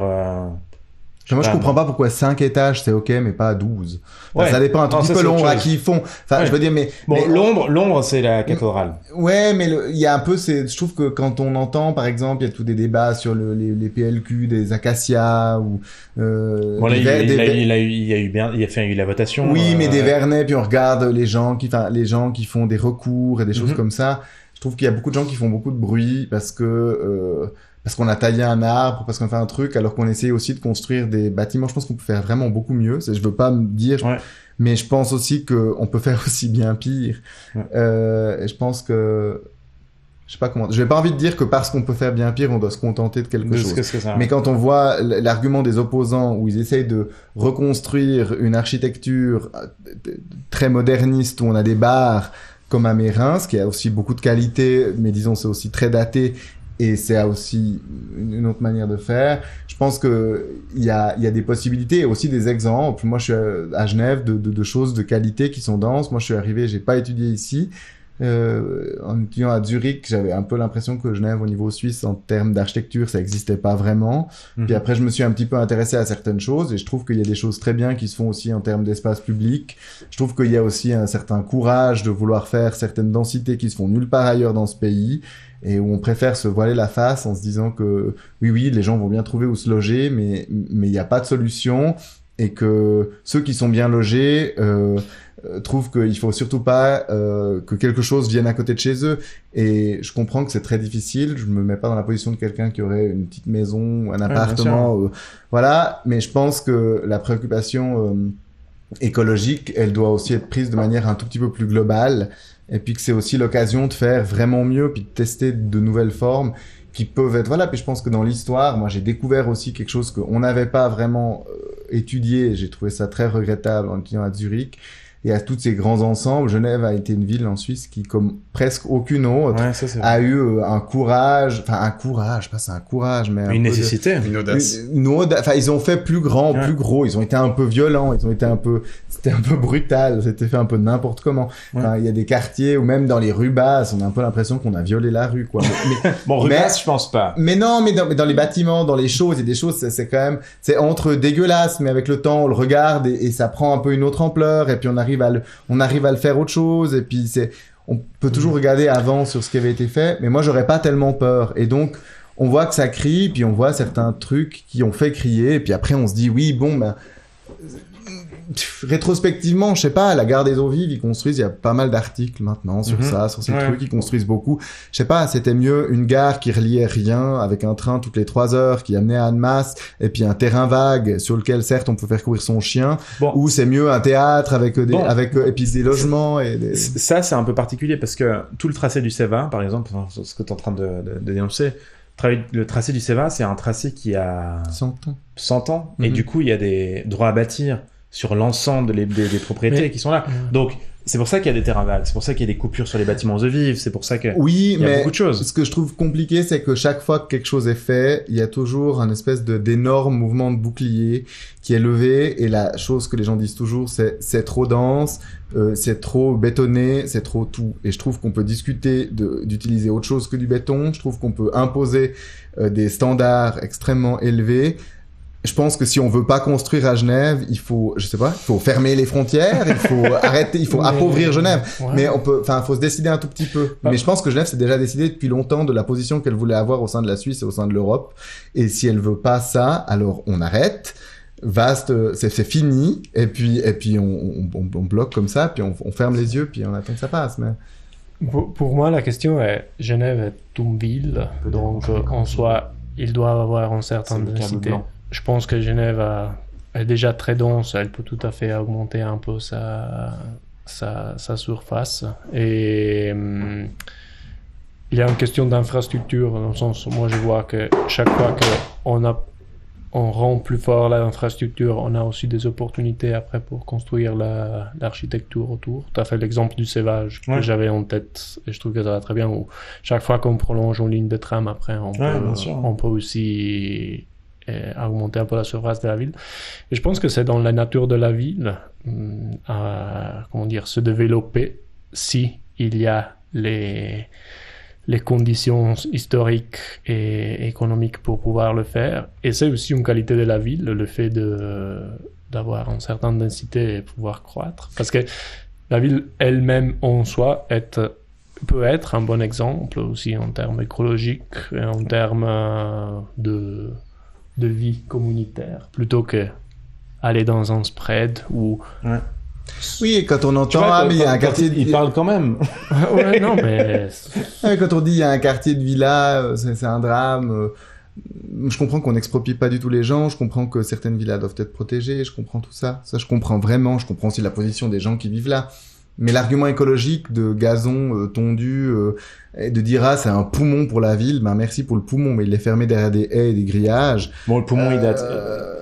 Enfin, ça dépend. Il y a un article hyper intéressant sur le dernier tracé d'ailleurs. Je pense que ça rejoint beaucoup notre discussion. Oui. C'est sur la densité, les grands ensembles, etc.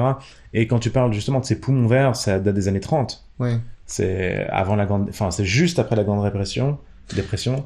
Et du coup, c'est des plans qui ont 100 ans. Oui, mais Diano a dit un truc assez juste. C'est une ville. Et je pense que Genève se pose des questions de campagne. C'est un peu général en Suisse, mais on a dépassé un peu ça en Suisse allemande. C'est plus facile de le dépasser à Zurich parce que c'est beaucoup moins dense, puis il y a des forêts en ville, et puis la situation n'est pas la même. Mais à Genève, en 0 minutes, on a le lac et la rivière parce que c'est littéralement au centre-ville, et puis en 5 minutes. On a une frontière, en 5 minutes, en 10 minutes, on est dans les vignes ou on est dans la forêt. Et soit on continue, soit on trouve pas de solution, mais je pense pas que ça va être forcément profitable. Mais voilà, il y a des situations économiques qui vont faire que peut-être tout va se résoudre si c'est plus attractif pour personne ne vient. Mais tant que la situation est ainsi et que les gens viennent, je pense qu'on peut densifier et le faire très bien. Et au contraire, je pense que ça peut vraiment...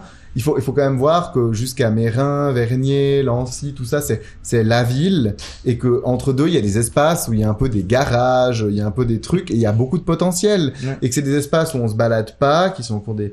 Voilà, et que, comme tu dis, avec l'infrastructure, si l'infrastructure, elle permet de structurer un peu ces espaces, peut-être que certaines routes peuvent devenir, j'en sais rien, des rues, mais pour que ce soit une rue, il faut quelque chose de gauche et à droite. Il faut la déambulation. Oui. Exactement. Parce que là, on parle d'infrastructure, ça veut dire de point A à un point B, un tram, et entre deux, il n'y a pas. Non, donc, tu déambules, mais parce que tu déambules pas à côté d'une route à 6 pistes qui est bordée de garages.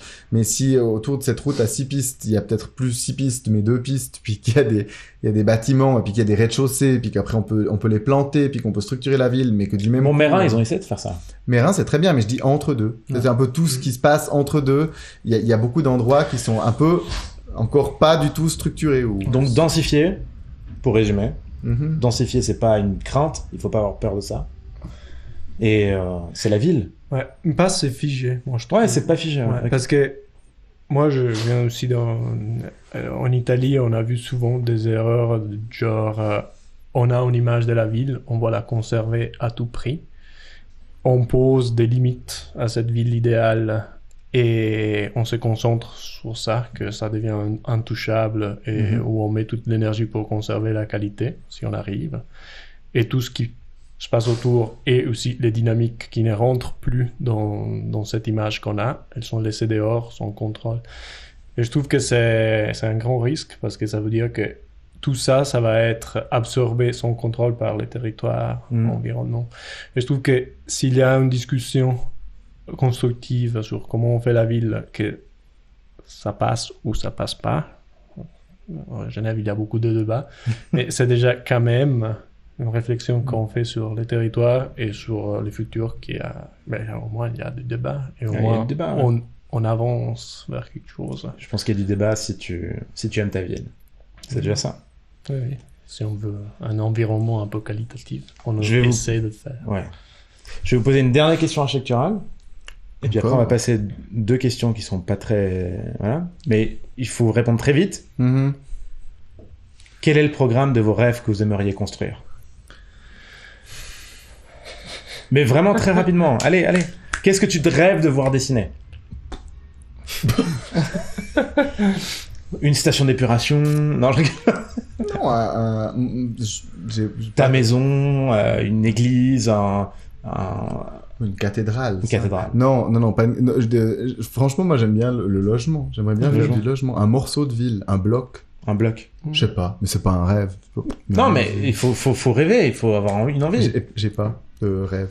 De ce que j'aimerais dessiner. Un bloc de logement. Et Zeno, toi, alors? Je sais pas. Je pense que j'aimerais bien reconvertir un vieil truc industriel. Ouais.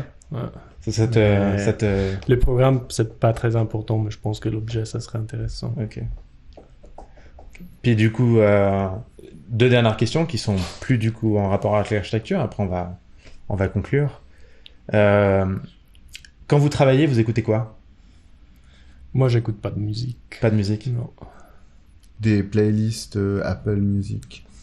Mais c'est quoi comme genre? Il y a un truc... parce qu'on aimerait faire une playlist Spotify pour Associated Talks. Et du coup, on aimerait avoir 1 ou 2 artistes ou une de nos chansons que t'aimerais écouter. Non, mais alors... c'est trop long, là. Non, mais un truc... Là, qu'est-ce que t'écoutes en ce moment en boucle? Bah, j'en sais rien. Non, mais attends. Donc, t'écoutes des playlists génériques quand tu travailles? Non, mais il y a un peu tout. Parce que je me rappelle quand t'es au bureau, t'écoutais des trucs. Bah, j'écoute vraiment un peu tout. Je te donnerai une playlist, mais moi, j'ai vraiment pas de truc qui me vient en tête. Mais c'est vraiment très éclectique. Ok. Mais il y a pas un truc genre, tu te mets au travail, tu dis, je mets cette chanson d'abord, après on verra. Mais oui, mais ça change tous les jours. Et aujourd'hui, c'était quoi? J'ai pas travaillé. Ok. Et puis dernière question pour toi, Zeno, parce que toi, Raphaël, tu as déjà répondu au début. Qui est-ce que tu aimerais voir dans ce talks? Comme invité? Ouais. Bonne question. Moi, j'ai un ami, mais il est italien, donc je pense qu'il n'arriverait pas à faire... Donne son nom. Hein? Donne son nom. C'est Chiarelli di 13 gradi architettura. Tu peux répéter, s'il te plaît? Andrea Chiarelli, c'est Andrea Chiarelli. 13 gradi architettura. Il a quelqu'un qui bosse bien. Et sinon, ici en Suisse, on a une très bonne... ce sont de très bons copains. Les architectes d'atelier BAL, c'est BA.LE. Et on est en très bonne relation avec eux. Ils sont bien doués aussi. Et il en a donné 2. Alors moi, je dis aussi, il y a Alias. Ils viennent d'ouvrir, mais c'est aussi des amis à moi. À Zurich. Lorenza Donati et Antoine Berchier. Ok. Antoine Berchier, ok. Que peut-être vous connaissez. Non, on connaît un Ben Berchier. Ah, tu vois. Si tu vois sa tête, tu vas le connaître. Il a étudié avec vous. Alias et Marginalia. Ok. Les 2. Bon, bah, est-ce que vous avez une dernière question, une dernière remarque, un dernier commentaire pour cette dernière minute? Un coup de gueule. Un coup de gueule, un truc que vous vouliez... Non, bah, vous avez fait parler. Ouais, ça, je vais parler. Ouais. Mais c'était bien amusant. Un message d'espoir? Non. Ok. Rien de... À ajouter? Ouais. Ah, est-ce que t'as une dédicace à tes fans du Valais à faire? Non. Non? Ok. Franchement, rien tellement à ajouter. Et toi, de l'Italie? Rien? Non, je pense qu'ils sont pas en train de nous écouter en ce moment. Bientôt, t'inquiète. Eh bien, merci beaucoup. Merci beaucoup. Merci infiniment. C'était un plaisir de vous recevoir. Bravo pour votre travail. Bravo pour votre travail, exactement. Bravo pour votre travail. On adore ce que vous faites. Et voilà, on vous souhaite le meilleur. Merci. C'est très gentil et merci pour nous avoir invités. Ça fait vraiment très plaisir. Bah, c'était un plaisir. Pareillement. Merci beaucoup. Merci.